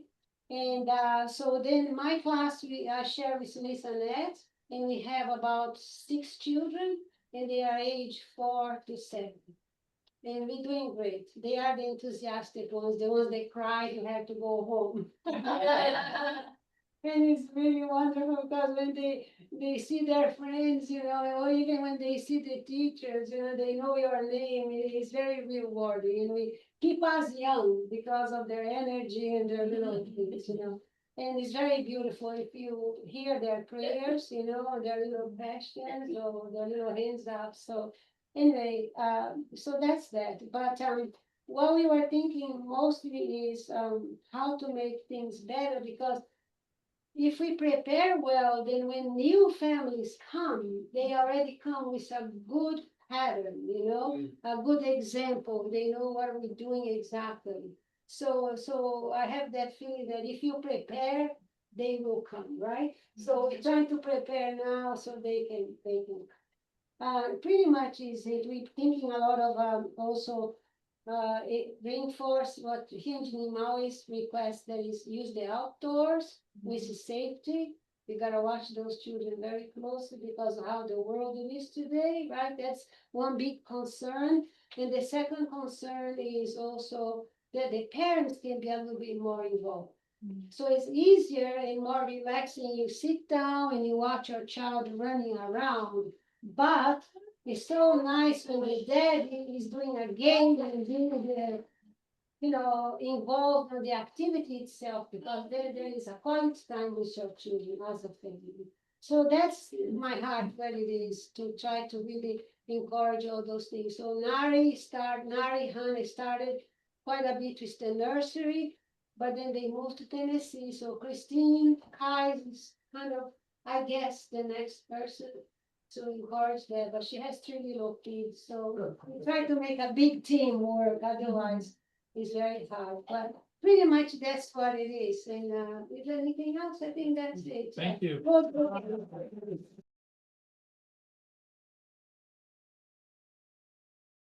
So it's interesting because here's another project that probably started off with Lourdes in inception in a lot of ways. Interviewing really famous people and, you know, finding their insights as related to today's MAGA world. And it's interesting because our first show started on January 6th. And, you know, we were on the heels of a second presidency with a second term with President Trump.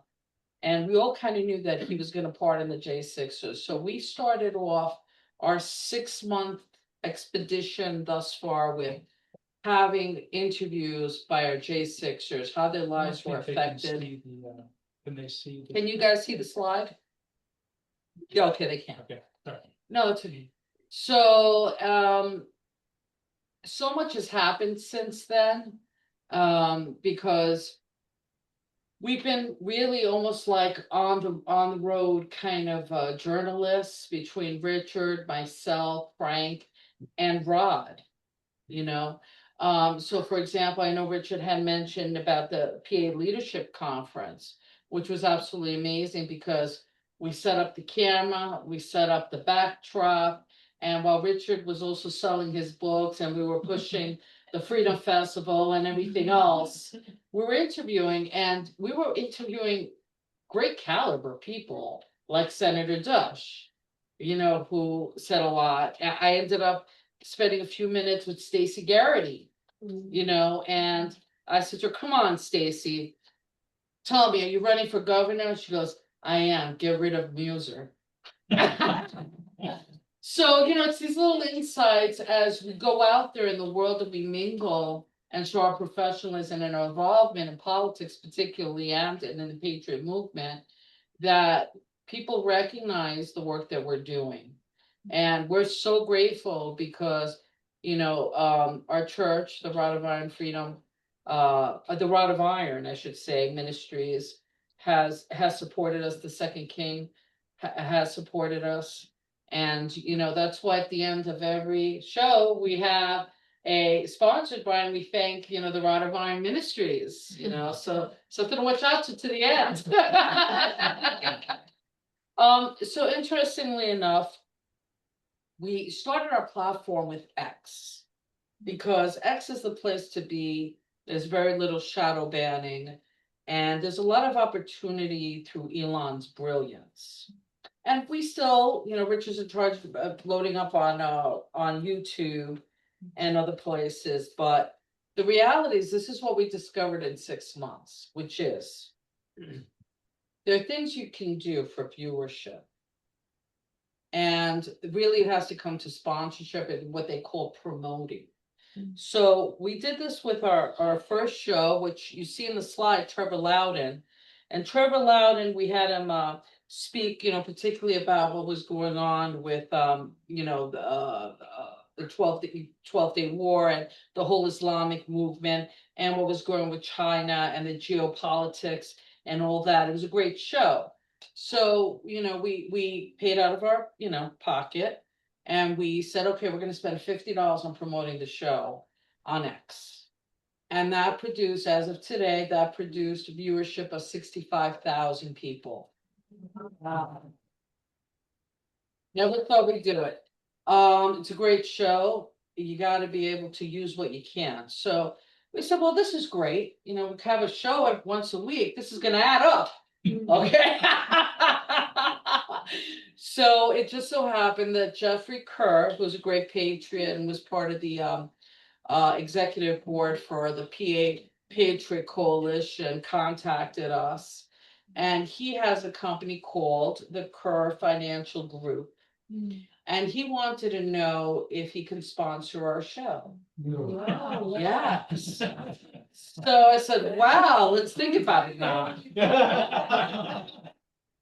So what we did was we had him come in from New York. He's in borderline, but he works here in Pennsylvania and upstate New York. So he drives 2 hours to get interviewed by Richard and myself. And I said, you sponsor the show for $50. He goes, that's it. I go, yeah, what a bargain. So that show came out, I believe it was last week. And so far that it has had over 50,000 views. So I have a confirmation from Mr. Kerr as of today that he will sponsor the next 5 shows. And which really will put us on the mark. Now, what was the purpose of it? It wasn't just for entertainment or news, but really it was something that True Father wanted, something that the second king realized, which was we have to reach out to the patriots.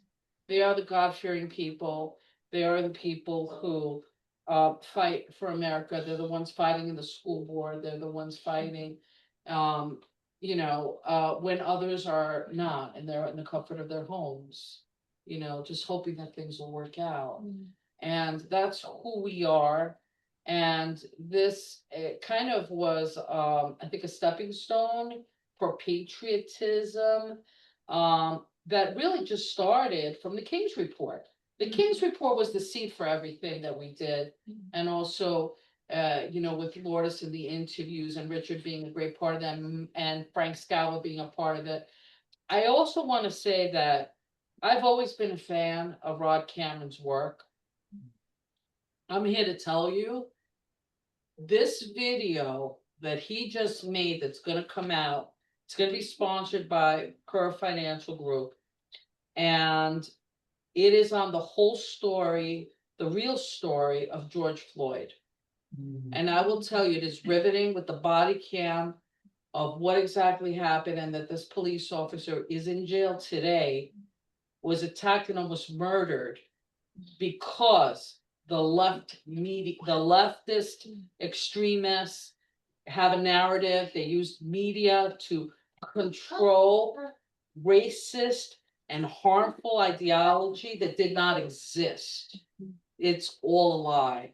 And Rod Cameron's video is exposing, it's almost like an expose. I feel like, George O'Keefe, is coming out, not George. Jeff.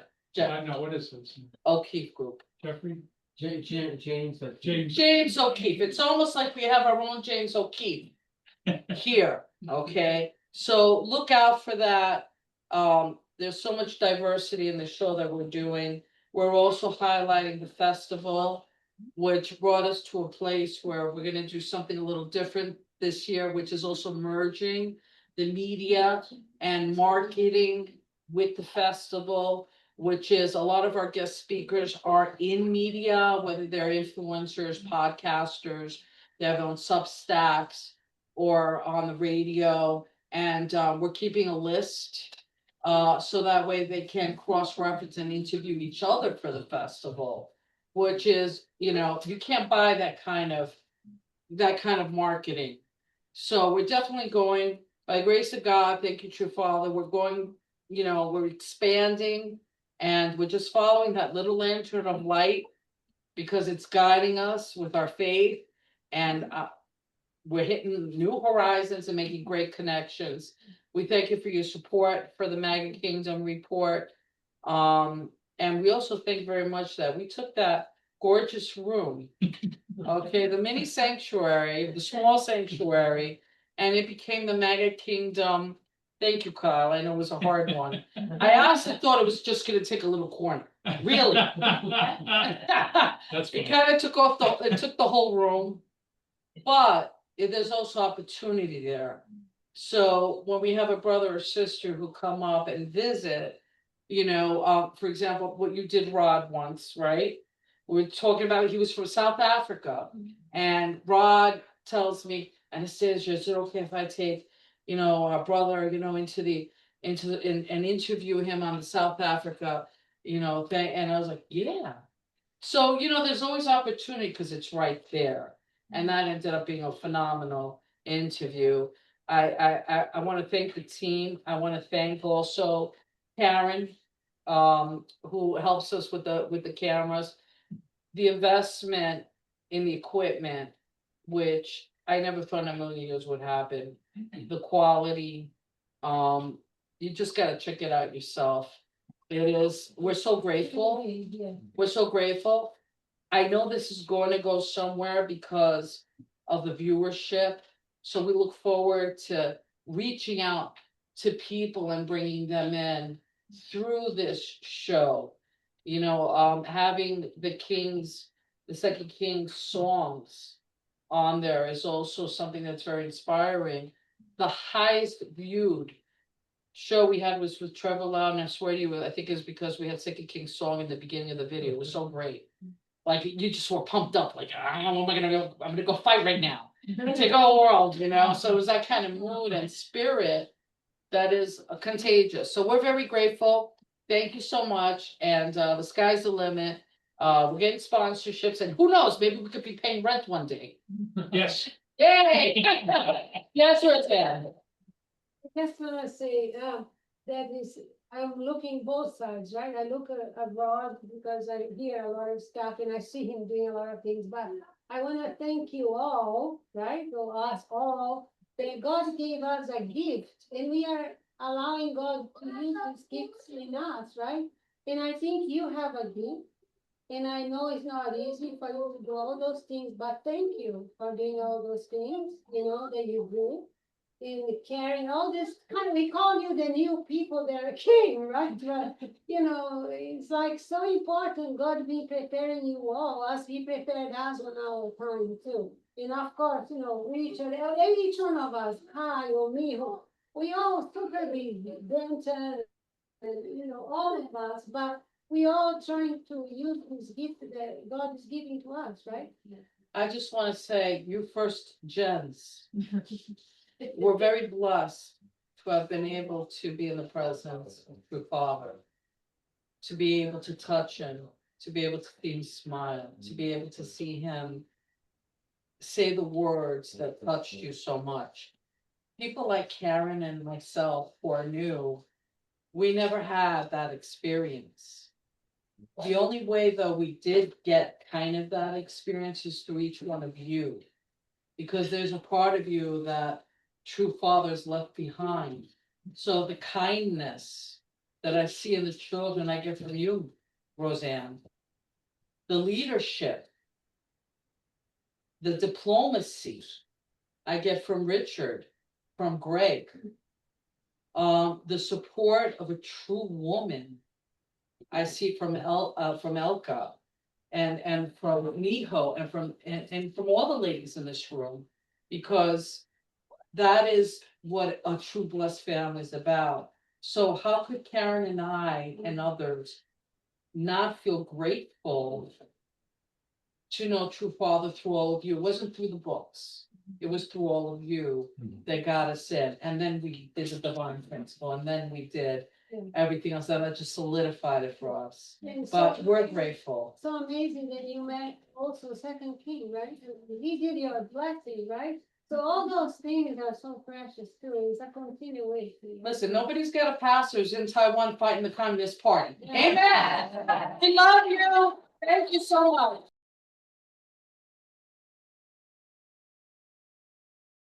Anyway, I just want to give a little report on our tech department. So actually, our department basically started here with the king doing King's Report, right?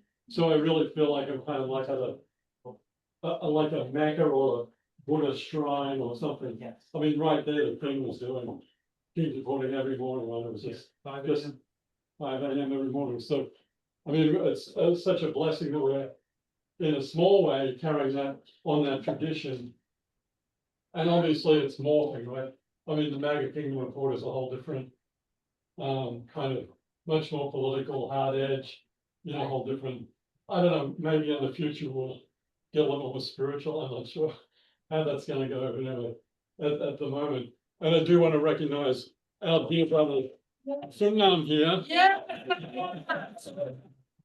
Because Hi. we got the word that we were gonna do the MAGA Kingdom Report in that little chapel, and was totally a raw room. Anyway, so we had to search high and low for equipment and kind of like beg, borrowed, and actually we didn't steal anything. We did borrow Richard, you know, like it's all his lighting and some of his cameras. But anyways, Sungnam and Shinman came up and they helped us set up. So, I mean, this was a very ambitious kind of project from literally in, I don't know, not even a month, right? It's like, oh, we're gonna do it. Oh, okay, good. In 21 days, you know. So, anyway, praise God, we were able to get it running. And it was because of Sungnam and Shinman. Next slide, please. So yeah, these are the things that we're doing. Every 2 weeks, we're doing a program with the church service and the MAGA Kingdom Reports. And the next. And yeah, we So skinny. we're getting more and more people all the time. And we may have to expand the studio. Sorry, because we have to fit people in, so it's a very narrow set of people to kind of like sit like this. So we have to expand it a little bit. Or diet. And also this is, I just wanted to point this out to you, that was the King's microphone on the original King's Report, so we're so grateful to carry on the tradition. And the next slide, please. And so, yeah, this is some of our, we have studio guests coming in, and there's a couple special events that we did. This was down in Harrisburg, that was amazing. Anastasia reported on that. And the next slide, please. And so this is our crew, Karen, Gabe doing camera shoot, is traditionally a photographer, but then we said, why don't you use moving camera? So we're trying to do that, and she's doing both shows, and also Gary, who's just come on board, so he's so thankful. Anyway, thanks so much.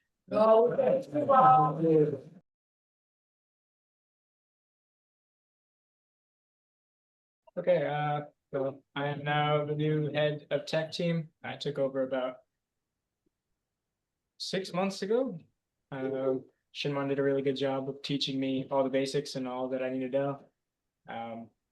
He's still around, but he's very busy, so I'm really alone on this project to become the new head of tech and to have people rely on me. And yeah, and so the things that I do the Sunday service stream. As of recently, Regis Hanna and Richard Panzer, Kyle Toffey, they've all been taking up the mantle of doing the Sunday services. When it was with the King, it was much harder, so I'm very grateful. With the King, it was very on the fly. You had to do everything on the fly, and there's no scripting, nothing. And so he'd say, "Pull this up," you'd pull it up instantly. You do your best. With this, there's more organization, so I'm very grateful for that. And then I also call with Rod and with Gary on the Sunday services in PA just to make sure everything goes smoothly. And then I do also the Korean services on Wednesday, and I am not a Korean speaker, so I do my best. I can slightly read some of the Korean words, and so he tells me when to skip, when to go, but kind of just winging it on the Korean services. And then I also do the King's Report with Tim Elder, and that's been a great experience. Waking up at 6:30 in the morning, and then streaming on from 7 to 8, and then being flexible with the hours. And Mr. Elder has been really great, and he's been able to take up the streaming when I'm not available. And he recently did this Monday one, which I do have to edit. And yeah, it's just been great. Learning the news, keeping up with the news, keeping myself informed as well. So that's a great learning experience for me. And then I also do the Wednesday prayer. It was really on the fly, the editing. I kind of just got the prompt, "We want you to do this." And so I took my time to do that. And I think I got that done in about a day or two. And then we kind of fine tweaked it. Me and Greg were going back and forth. He's like, "Hey, can you change this?" And then I was like, "Okay, is this the final product?" And then he's like, "Okay, can you finish this? Can you tweak this?" And so we kept on going back and forth, and eventually we got it. And yeah, I partake in it when I can. I do have to adjust the audio and the videos that we do. So it's a good learning experience as well. I also do cataloging and organization on Rumble and Twitch as the best I can. Rumble is a little difficult to work with at times. Twitch is very good. And hopefully in the future we can do more YouTube and more mainstream platforms. I also catalog the Sunday services, Wednesday services, the specials on Wednesdays for the King's Report.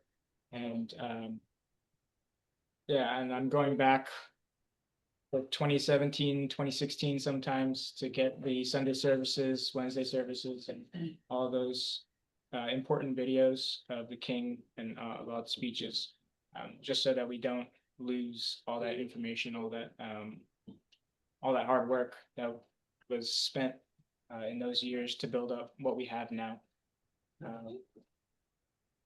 Then I do editing and thumbnails. So give a brief summary on my editing. I do a little bit for the MAGA Kingdom Report, but I've shifted the workload to Kai, who is very good at editing. And yeah, I just edit it and anything that comes my way. And recently the King's been wanting me to make compilation videos of his Instagram, and he has over 6,000 posts. So I had to scroll all the way down and download all his Instagram posts to make these 1-minute clips. And yeah, and then I do the thumbnails for the Sunday services and for the Wednesday specials of the King's Report and anything that needs it. And then for setup, I worked with Shinmon cleaning up the Tennessee church in Champyeong. It was very messy because I came in after the Freedom Festival, and they kind of just left everything there. And so we spent a lot of time cleaning up. that church and setting up the systems, and then the PA church as well. We got recently a new computer, and so I was helping Rod the best I could with setting that up, and then setting up the Maggot Kingdom room. And then the True Parents Memorial Building, we didn't have anything there, so I set up a complete system. And so when we do have holy days there, we should be able to stream smoothly. And so that's all I've been doing for the past. Thank you.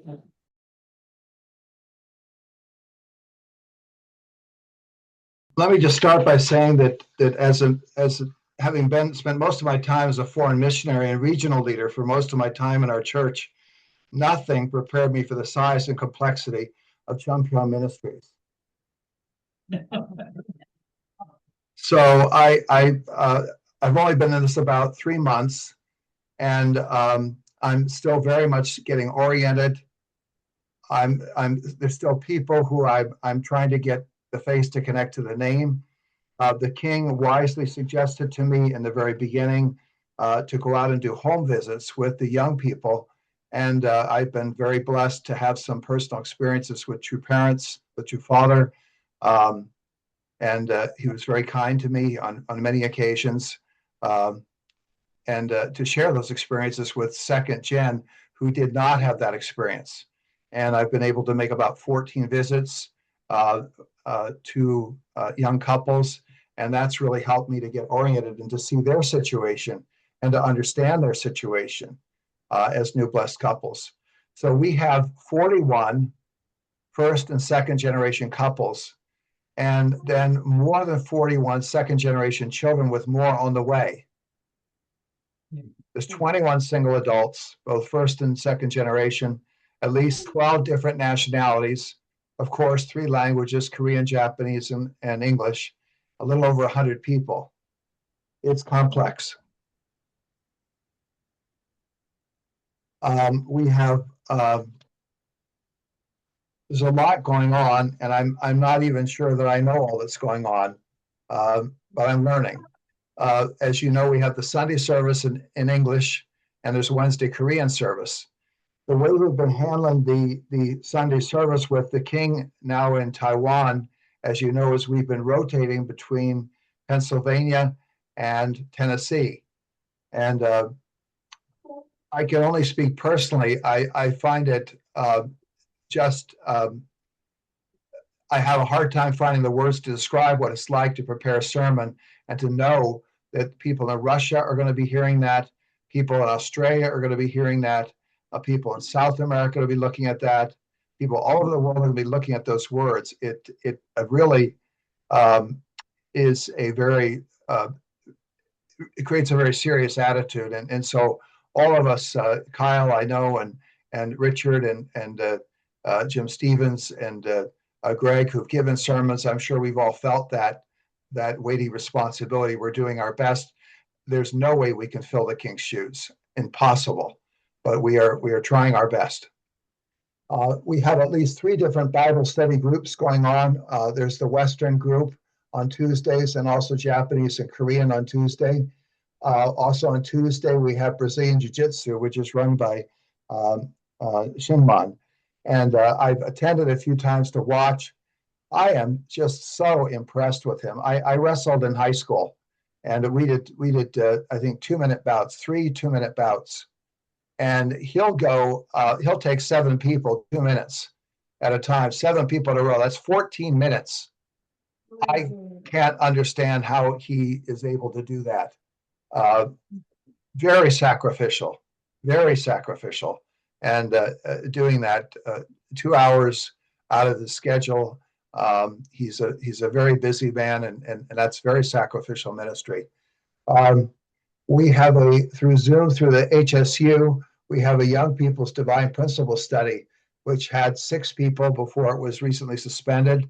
That's run by Dejo Garrett and Emerald. Again, I attended one time. I was very impressed with Dejo Garrett. His skills at running a small group were really quite impressive. The king had the inspiration, instructed me to, with the names of 5 people, it's recently added one more, to train young kings in public speaking ability. Anybody can learn to public speak. It's something you practice and it builds your self-confidence. He instructed us to take a different book in the Bible, to go progressively through the Bible. And this is training for Sunday school. As you know, he is adamant. He wants the Sunday school to be led by young men, by young kings, and he wants it to take place outside, winter, summer, spring, autumn, whatever. He wants it outside training. So their training, we meet in back of the kitchen after Sunday service, and each week one of them has a book of the Bible. The king said for them to either talk about the whole Bible or select some story in that particular book and relate it to Father's ministry, Father's providence. And they're to do that with the idea in mind of presenting this in a Sunday school. Somebody said to me recently, Regis, you should be using the green room. And I said, no, we're using behind the kitchen. They said, but there's people interrupting you all the time running through. I said, exactly. That's what Sunday school is like. When you're teaching in a Sunday school, you're going to have kids who are walking around and throwing blocks at one another, and who knows what they'll be doing. So you have to get used to a lot of distractions in keeping your focus. They give a 10-minute talk, and then we go around and each one says what they liked about the talk, what was good about it. And then they go around a second time and say points they think could be improved upon. And I am quite impressed with these young men. It's Mira Williams and Gideon Rauchi and Yuta Suzuki and Shuichi Tanamura and the third king, Shinjanim, and Juan Cordova has recently joined us. Very, very excellent choice of people, all selected by the second king. There is a Sunday school, and to be perfectly honest, I don't know a whole lot about what's going on there. I haven't visited it, and I need to do that. And there's also a half-day second generation Mother's Day care, which is on Wednesday, Thursday, and Saturday, I believe. And Donkey Moon said that she would have a picture of that for me the next time. And we also have groups organized by residential area to help with the Sunday cleanup. And there's a kimchi sales, and volunteers sell kimchi, which they make. And it's a volunteer, and they sell this in the local farmers market. Volunteers sell it to raise money for Sanctuary. So this is our Sunday service. And again, we're very aware this is not everybody who's listening. My understanding is from the streaming, there's as many as 500 people at any one time listening to the streaming service. This is our hundreds after Sunday service. This is the Brazilian Jiu-Jitsu group that meets on Tuesdays. The Korean service on Wednesday recently had a special meal after their Korean service on Wednesday. This is the Champung Okman Se. As you know, we recently finished the 40-day condition. We had pretty good attendance. It's obviously about 20 people who are participating here. And we've had very profound experiences during that time. Really appreciate that. This is the volunteers who sell the kimchi. It's quite popular in local farmers markets. They have 2 models. They have the hot kimchi and the non-hot kimchi. As you know, kimchi is taking America by storm. You see it in Walmart. You see it everywhere down here. I think it's due to increased awareness of the health benefits. It's an excellent source of probiotics. Good, great. Okay, that's our report. Thank you very much. Thank you. Oh, let me remember one more thing. The wonderful things about being here is that I have so much help. There's a very deep bank of people who are feeding me information and ideas. I can consult with them.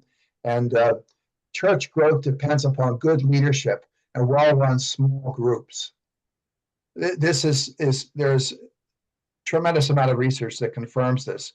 Doesn't matter your denomination. Well-trained and prepared leadership nurtures members.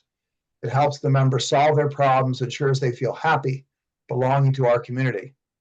So we are planning a two-part training program for small group leadership and small group dynamics to broaden our group leaders' skills, and they can understand the importance of their mission. It's not just Bible study, it's the people in the Bible study who you're there with. It gives you a chance to get to know them, they get to know you, and as people, you develop very much a family relationship. I have a master's in social work. I took a course in small group dynamics 60 years ago, and there's information on the internet. And so we'll be bringing that to fruition very shortly. And also the suggestion was made by Jim Stevens, and I think it's an excellent one.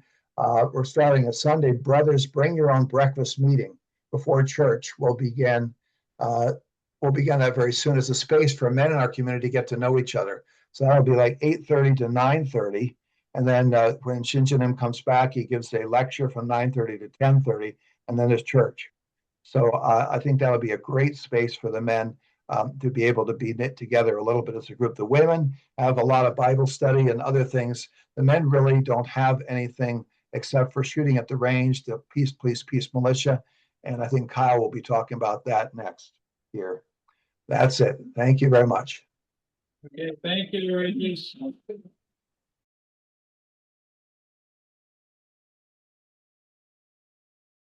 Hi, my name is Mary Williams. I'll be presenting on young adult youth activities here in Sanctuary, Tennessee.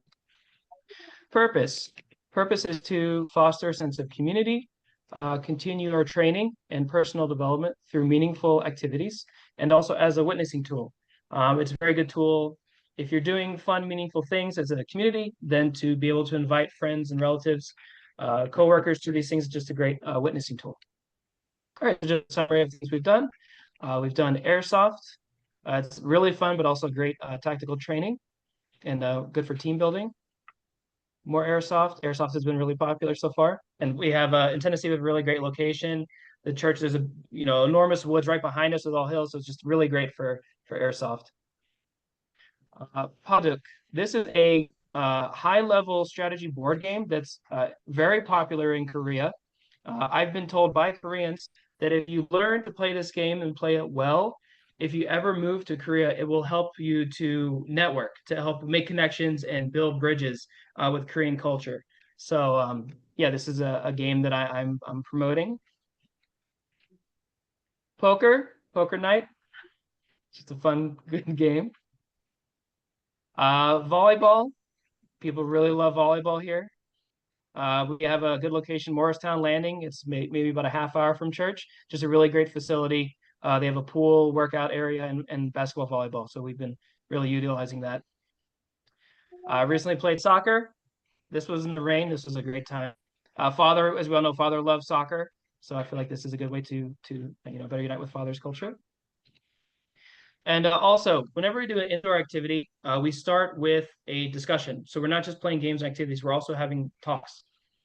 So far, we've had 2 main talks. We've had a couple meetings where we've done a practice abortion debate. Abortion is a topic that I've been researching on my own for a good while now. So I'm familiar with a lot of the arguments on both sides. So we did a mock debate where I was the pro-choice side and everyone else was pro-life side, and we were practicing a debate, and it was good practice, a good exercise. People need to understand that, political discussions, we have our own viewpoints. Obviously everyone here is pro-life. We agree on most political topics, but just because we think it's obvious, doesn't mean you can necessarily debate it well against someone who's educated on the topic coming from the other side. So I think this is an important thing that we need to foster. We will continue to have discussion. Oh, Shinjun gave, I wasn't present for this one, but he gave a talk. The topic was, if I'm a good person, why do I need God? Which is a really great question. And it's a topic, one of his topics that he covered in his presentations. We will continue to have discussions and practice debates on political and theological topics. We haven't done so many so far because since we're in the summer months, most of our activities have been outside. But as we get back to the colder months and start doing more indoor activities, we will, be sure to continue to do this and develop this area. Moving forward, continue with the current activities. All the activities done so far have been really popular and really good for our purposes. Like I said, mostly outdoor so far. Things that we want to move into our rotation though, art, learn how to do knot making. Knot making is really important, especially when it comes to bushcrafting in general. Fishing, there's a lot of great fishing locations near here. I think a shooting contest, not just going to the range shooting, but having a shooting contest, like a tournament or something, I think could be really great to do. And that is all. Thank you very much.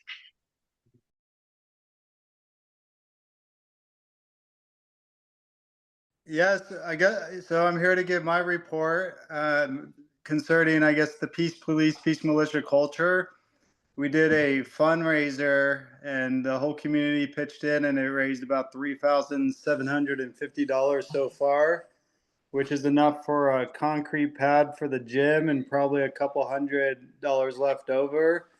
And once we break ground on the concrete pad, which hopefully will be in the next couple of weeks, we'll put out the fundraiser again and try to build more energy and try to get some weight equipment there. And Joe has agreed to do the concrete pad for us. And then Terry there at Jumpyoung is going to level out the pad. So we're just waiting for the pad to be leveled out. Then Joe's going to be coming in and doing the concrete pad.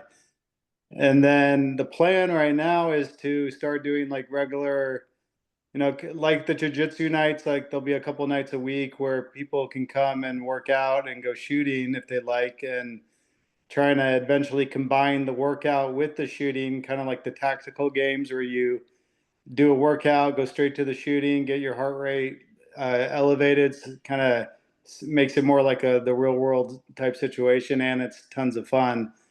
So I want to, not just me, but the rest of the community network with the gyms and local places and, gun shops and everywhere we can to start inviting people. That's kind of a unique opportunity where you can work out and go shooting. And then one of the other things I did was I got a force reset trigger, which greatly enhances your rate of fire on the AR-15. So that will also hopefully bring in some people who want to try it out before they buy, and that way they can kind of get an introduction to the community. And yeah, the Sundays, every Sunday after church, I'm up at the gun range. Usually we have about 5 to 10 people show up, sometimes more, and sometimes people just come to work out. Sometimes they come to work out and shoot. And as the gym gets going, it's going to hopefully be a higher attendance, but not just with our community, but also with outside people. Great opportunity to invite people in and, share the kingdom culture and Father's heart. And, love God, love your neighbor. And it's what it's all about. So that's the main gist of the report. $3,750 was raised to the community. Some people donated as much as $500 who don't even live in Tennessee. So we're extremely grateful for the contributions and all the good thoughts and energy that are going into it. It was pretty amazing that so many people donated, and just step by step, first the concrete pad, and then the gym equipment, then more shooting equipment. And what we did is we put it up for a vote with the young adults and asked people to vote what did they want to prioritize first, and that's the reason why the concrete pad was chosen to go first. And that's about all I got.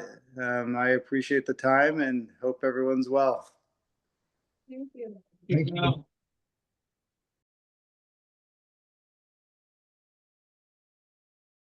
So I thought this was an annual report, so anyway, I got a couple slides in here from a long time ago. My recent count, I try and keep track of the number of families, people here. I've got 113 adults and 49 children, which is really amazing for a church to have that many kids. We probably lost 20 or so people when the Japanese went, mostly Japanese went back to Japan. And yet still we have replaced most of those people, with others still coming here. I've got a count right now, 5 babies in the womb. There could be another 1 or 2 that I don't know about.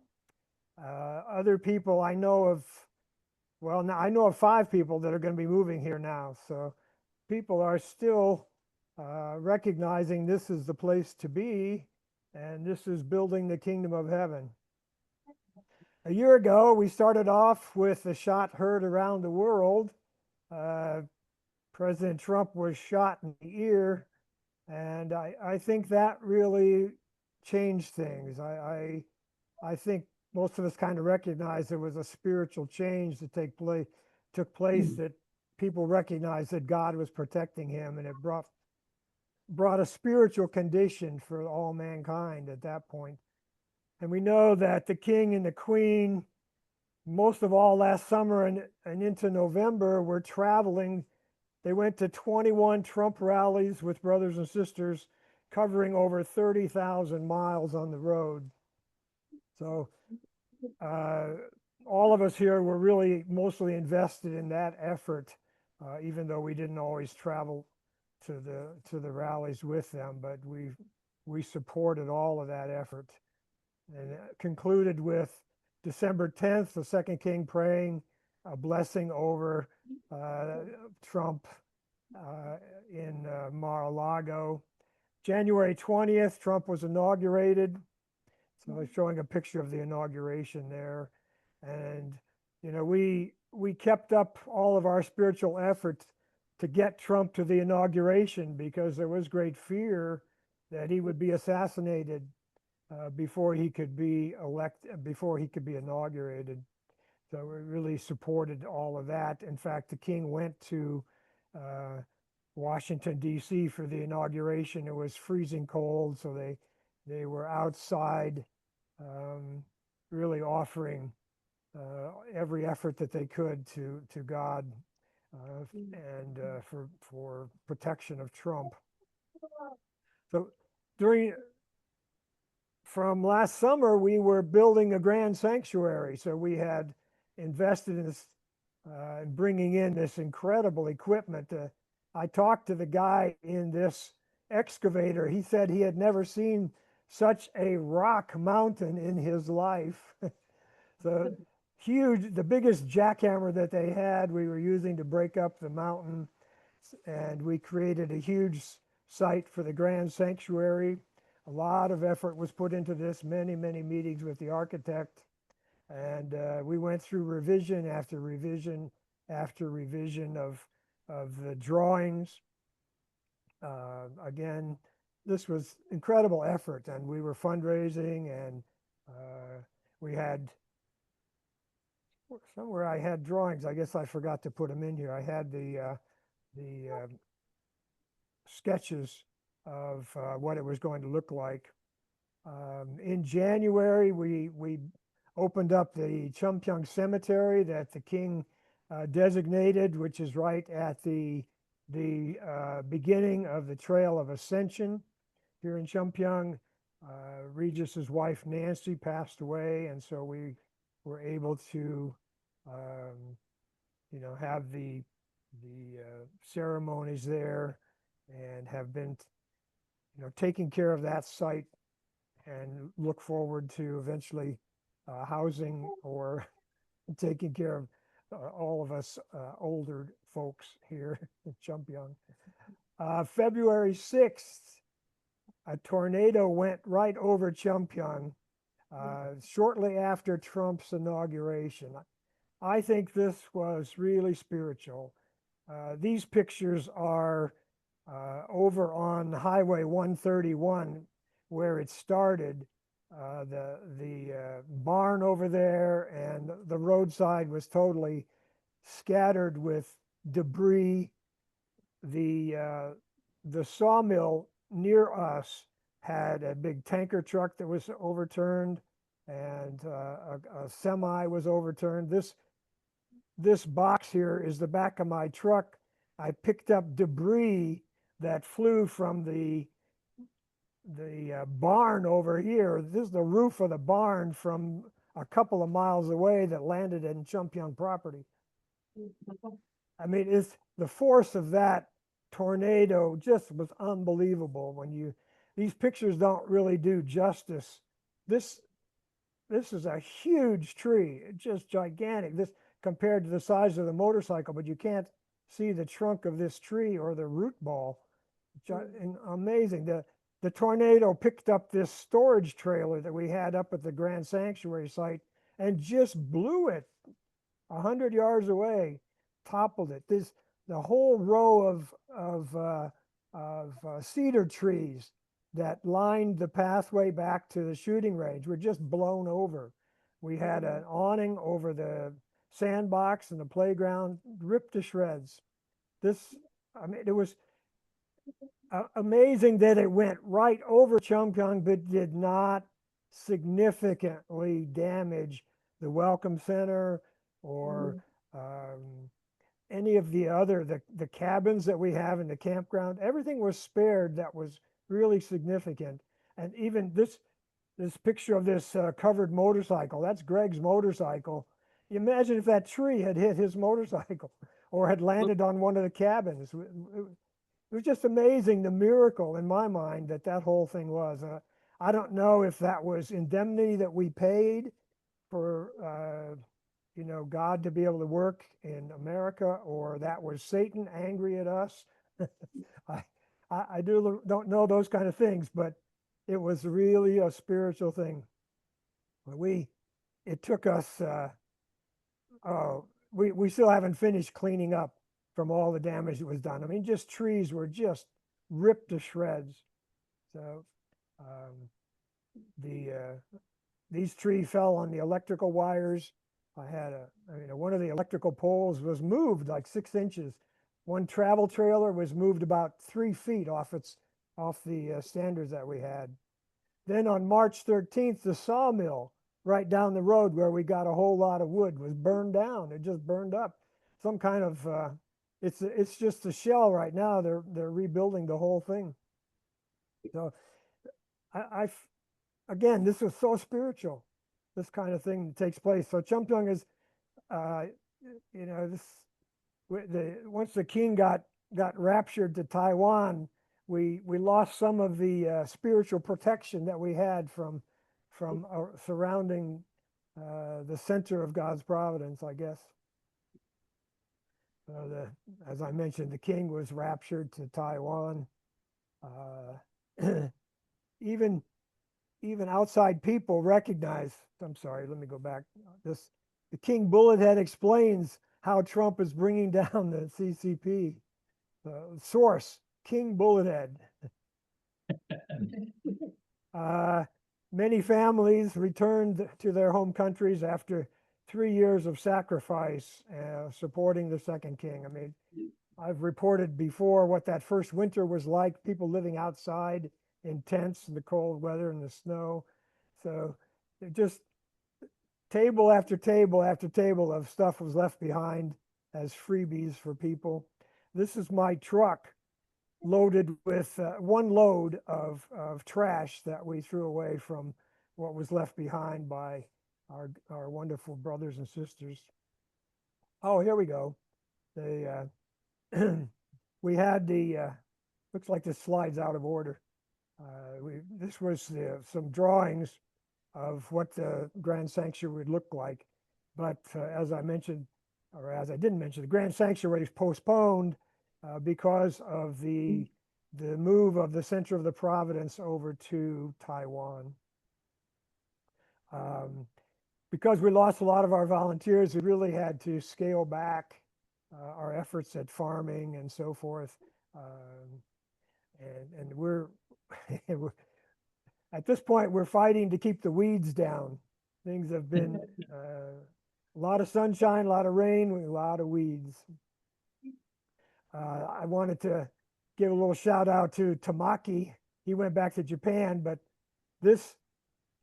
he was instrumental in being able to remove this stump so that now we have more parking area, which is this picture on the right. I don't know if you can see.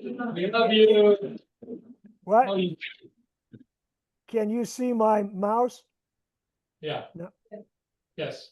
Yeah, the parking area is almost finished. We need a little more gravel there, but Tamaki was great. He did so many things around here. We really miss him. And Yumi Hoshino is back in Japan. We really miss all the efforts that she made here. We do have a new well and a pump house, which was completed recently. Somebody already mentioned the kimchi team. This is a picture of them in Morristown. They have some really great signs. That's why I put this picture in there. Chumpyong has a new boating providence. I believe the King's boat came up from Texas. And Terry, our amazing gift from God who can fix about anything, has fixed the boat. And Mr. and Mrs. Hayashi, who were formerly involved in boating business, have moved to Chumpyong area and will be giving tours. And this is another witnessing outreach that we can begin here at Chumpyong. We've already had many people go on boat trips already on the rivers around here. It's just, Tennessee is so beautiful and so scenic, and you almost go out in the middle of nowhere taking these kind of trips, the boats and so forth. Kyle already mentioned this right here on the right is where they're going to be building the concrete pad for the weight training and exercise center. Back here is the shooting range. Just a quick report on the farm. The goats are multiplying. I think we started with 2 and a baby, and then we got about 10 goats now, I think, altogether. The rabbits are multiplying typically. The water lilies are multiplying. Bamboo is multiplying like crazy. Fish in Swan Lake are multiplying. And the families are multiplying. Thank you. God bless.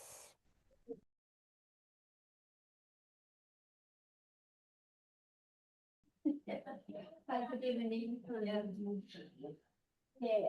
First of all, thank you to Blake. His multiply brain he has maybe even Tennessee here, everywhere we work together. And the memorial building is a beautiful building. Recently, Kuchinim really said, so beautiful memorial building and Wonjong, you better come visit. Yeah, if King Queen come to Pennsylvania, first stop is a memorial building and then Wonjong. Every time, he never miss it. Greeting, yeah. Even 2 o'clock in the morning, 3 o'clock in the morning, doesn't matter, right? So that much memorial building is very important. Father's really house. So we want to keep very well. And then recently, Greg Knoll ordered the beautiful 2 parents throne. We have a new set of throne, 2 parents and then king queens. 4 thrones are there. Eternally.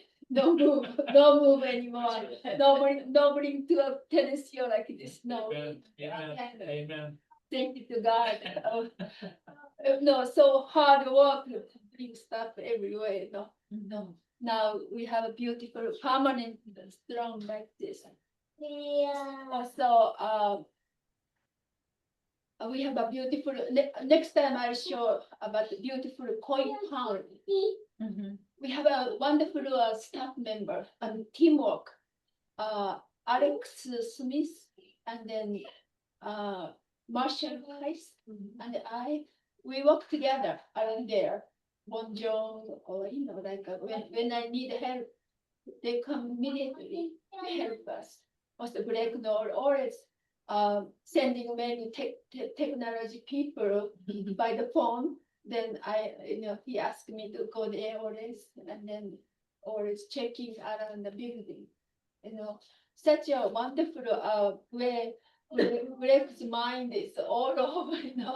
I'm so glad he can do that, and then keep going. We can keep going like this. Yeah. Also, we have, I have to report, monthly prayer meeting is, we start with Queen, Unani Queen, almost 10 years ago. Every month we do. And then how wonderful to pray for another people. That is a really blessed God. And then we can see how God is really healing all the brothers and sisters.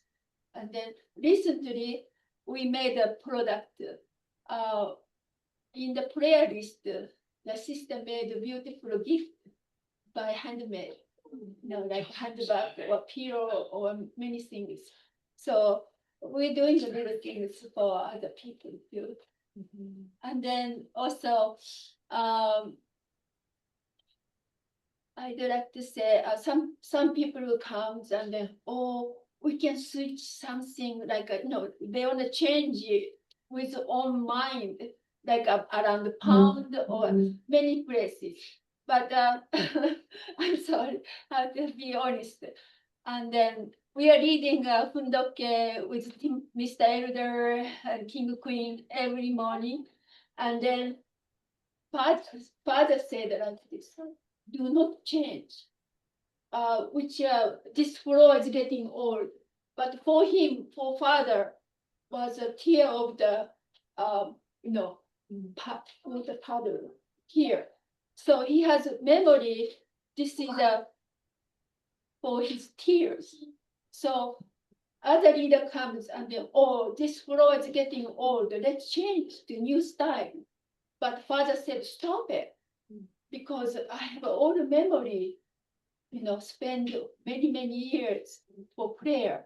So now I always think here, this even Paris too, we have a two mothers room, and then King Queen spend almost 8 years, more than 8 years. So we have to keep up their spirit, and then same as before. And then many brothers and sisters come to visit here, and then they can see exactly same way, like Jesus time, same way. So our responsibility is keep up same spirit, means do not change so much. Now we have you see the also good example. True Mother Khan's room is there, so we wanna keep well. And then when brothers and sisters come from all over the world, oh, this is the True Mother spend many years here like that. So our responsibility, I feel, very strongly. We have to really have a same spirit. Anytime welcome them, anytime welcome brothers and sisters from all over the world. That's I feel that we have to do that. And then thank you so much, brothers and sisters. Yeah. Yeah.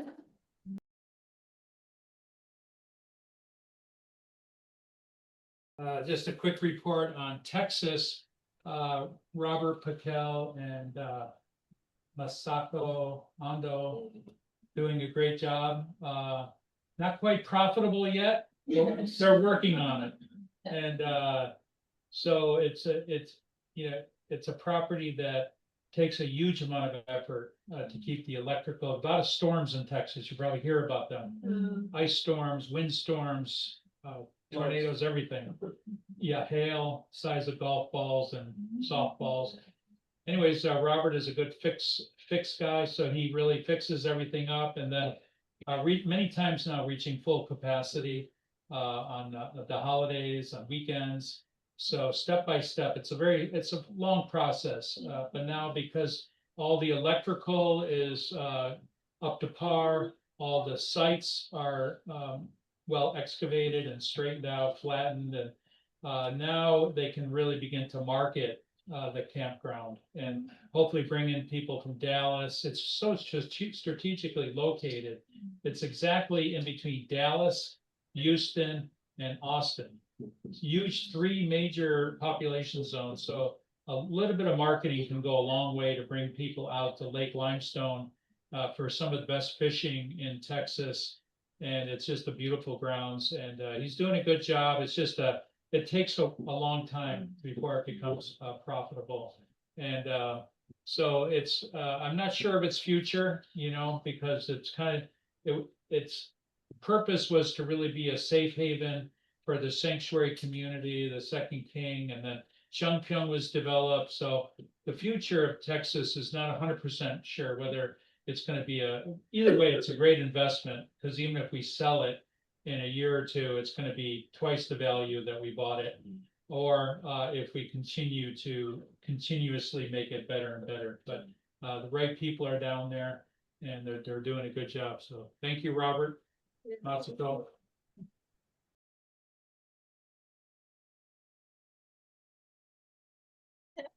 Good evening, everyone. My name is Daniel Hongjik. This is my wife, Jingun. We know you. To be honest, I couldn't prepare a presentation, but you, you could make my presentation for this meeting. Thank you for that. And I always I'm keep the palace beautiful and clean.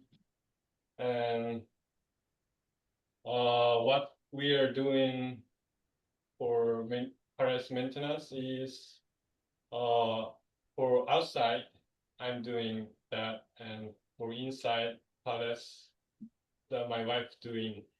And for the outside, there's so many leaves and weed. The palace is such a big property, more than you think. And yeah, there's a lot of things to do for the outside. So as much as possible, I keep look nice and clean. But if there's something hard to like fix, or something happen, I ask always Mr. Denton, and he helped me. Big help. Yeah, big help. I'd like to say thank you always to him. Yeah, thank you so much. And then for the inside palace, she's doing for general cleaning, and but sometimes Mrs. Miho help us and give us some advice. And yes, we'd like to say we'd like to say thank you to Mrs. Miho. And then I also doing inside of palace. I also have a responsibility to maintain for inside of palace, for like painting wall. As you can see, who came to palace here, the front of the bathroom I painted. There was wall paint, and I take it out, and everything was falling apart. and then fix it and repaint, and then I'm still doing the entrance painting, and then I'm gonna do the pagoda in the island outside, and yeah, and then oh yes, and I try to keep clean like a brand new house. Yeah. Before we come to palace, Mr. Dog and Mrs. Kerry keeps clean palace clean, and we are grateful for them to keep cleaning palace. Yeah.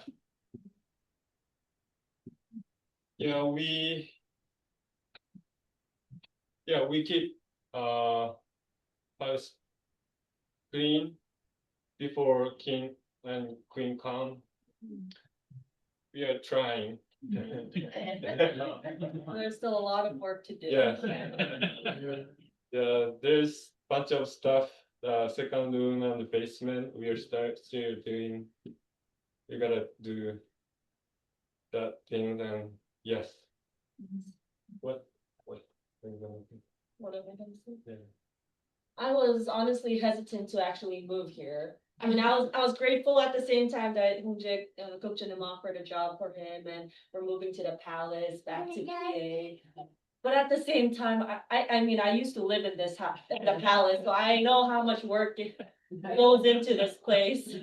And it was just the two of us, trying to maintain this whole property. But so many people like Mr. Denton, Mio-san, Uncle Greg gave us advice every time we asked. Everybody, came as a community and helped us so much, we're so grateful, and we didn't feel, left out.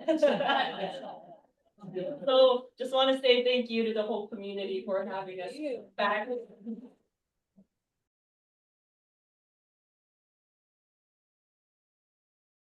So that was a lot.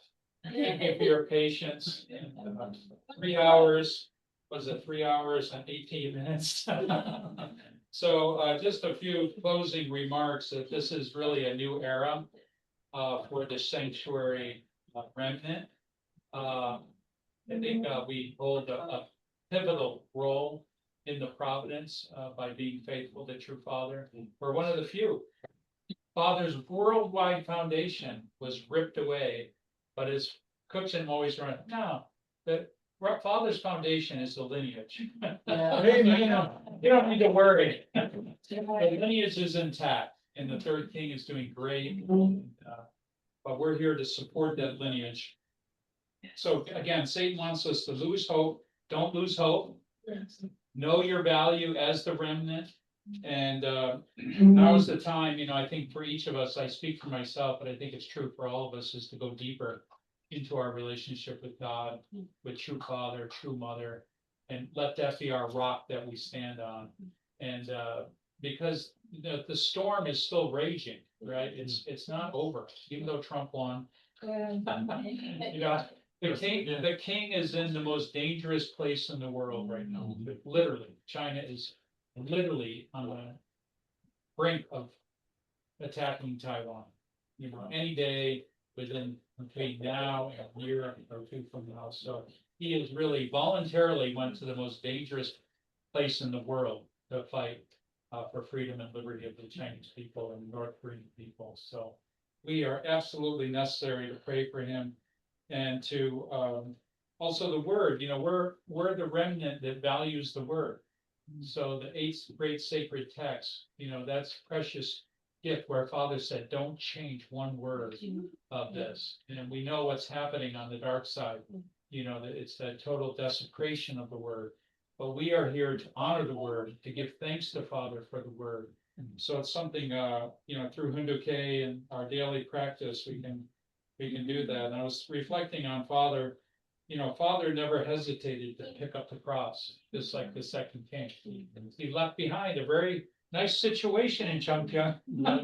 It was the kingdom of heaven on earth. He had the tiny homes that he built and created a kingdom culture there, but very willingly just left it all behind on an emergency call by True Father to go to Taiwan and to liberate the Chinese people. So what a great example. And Father always embraced hardships as a way to comfort God. So I feel the same way about the second king, that this is our best opportunity, is to take hardships and turn them around as a source of comfort to Heavenly Father. So thank you all for being the remnant. Thank you for the daily work that you do, even though it may seem like mundane or what am I doing? It matters a lot. And every single person, not only in this room, but around the world, if you're united with True Father, united with the second king and the third king, then your value is infinite and eternal. So thank you all very much, and we'll see you next time. Yeah. Bye. I didn't say goodbye. See you. Thank you. Bye-bye.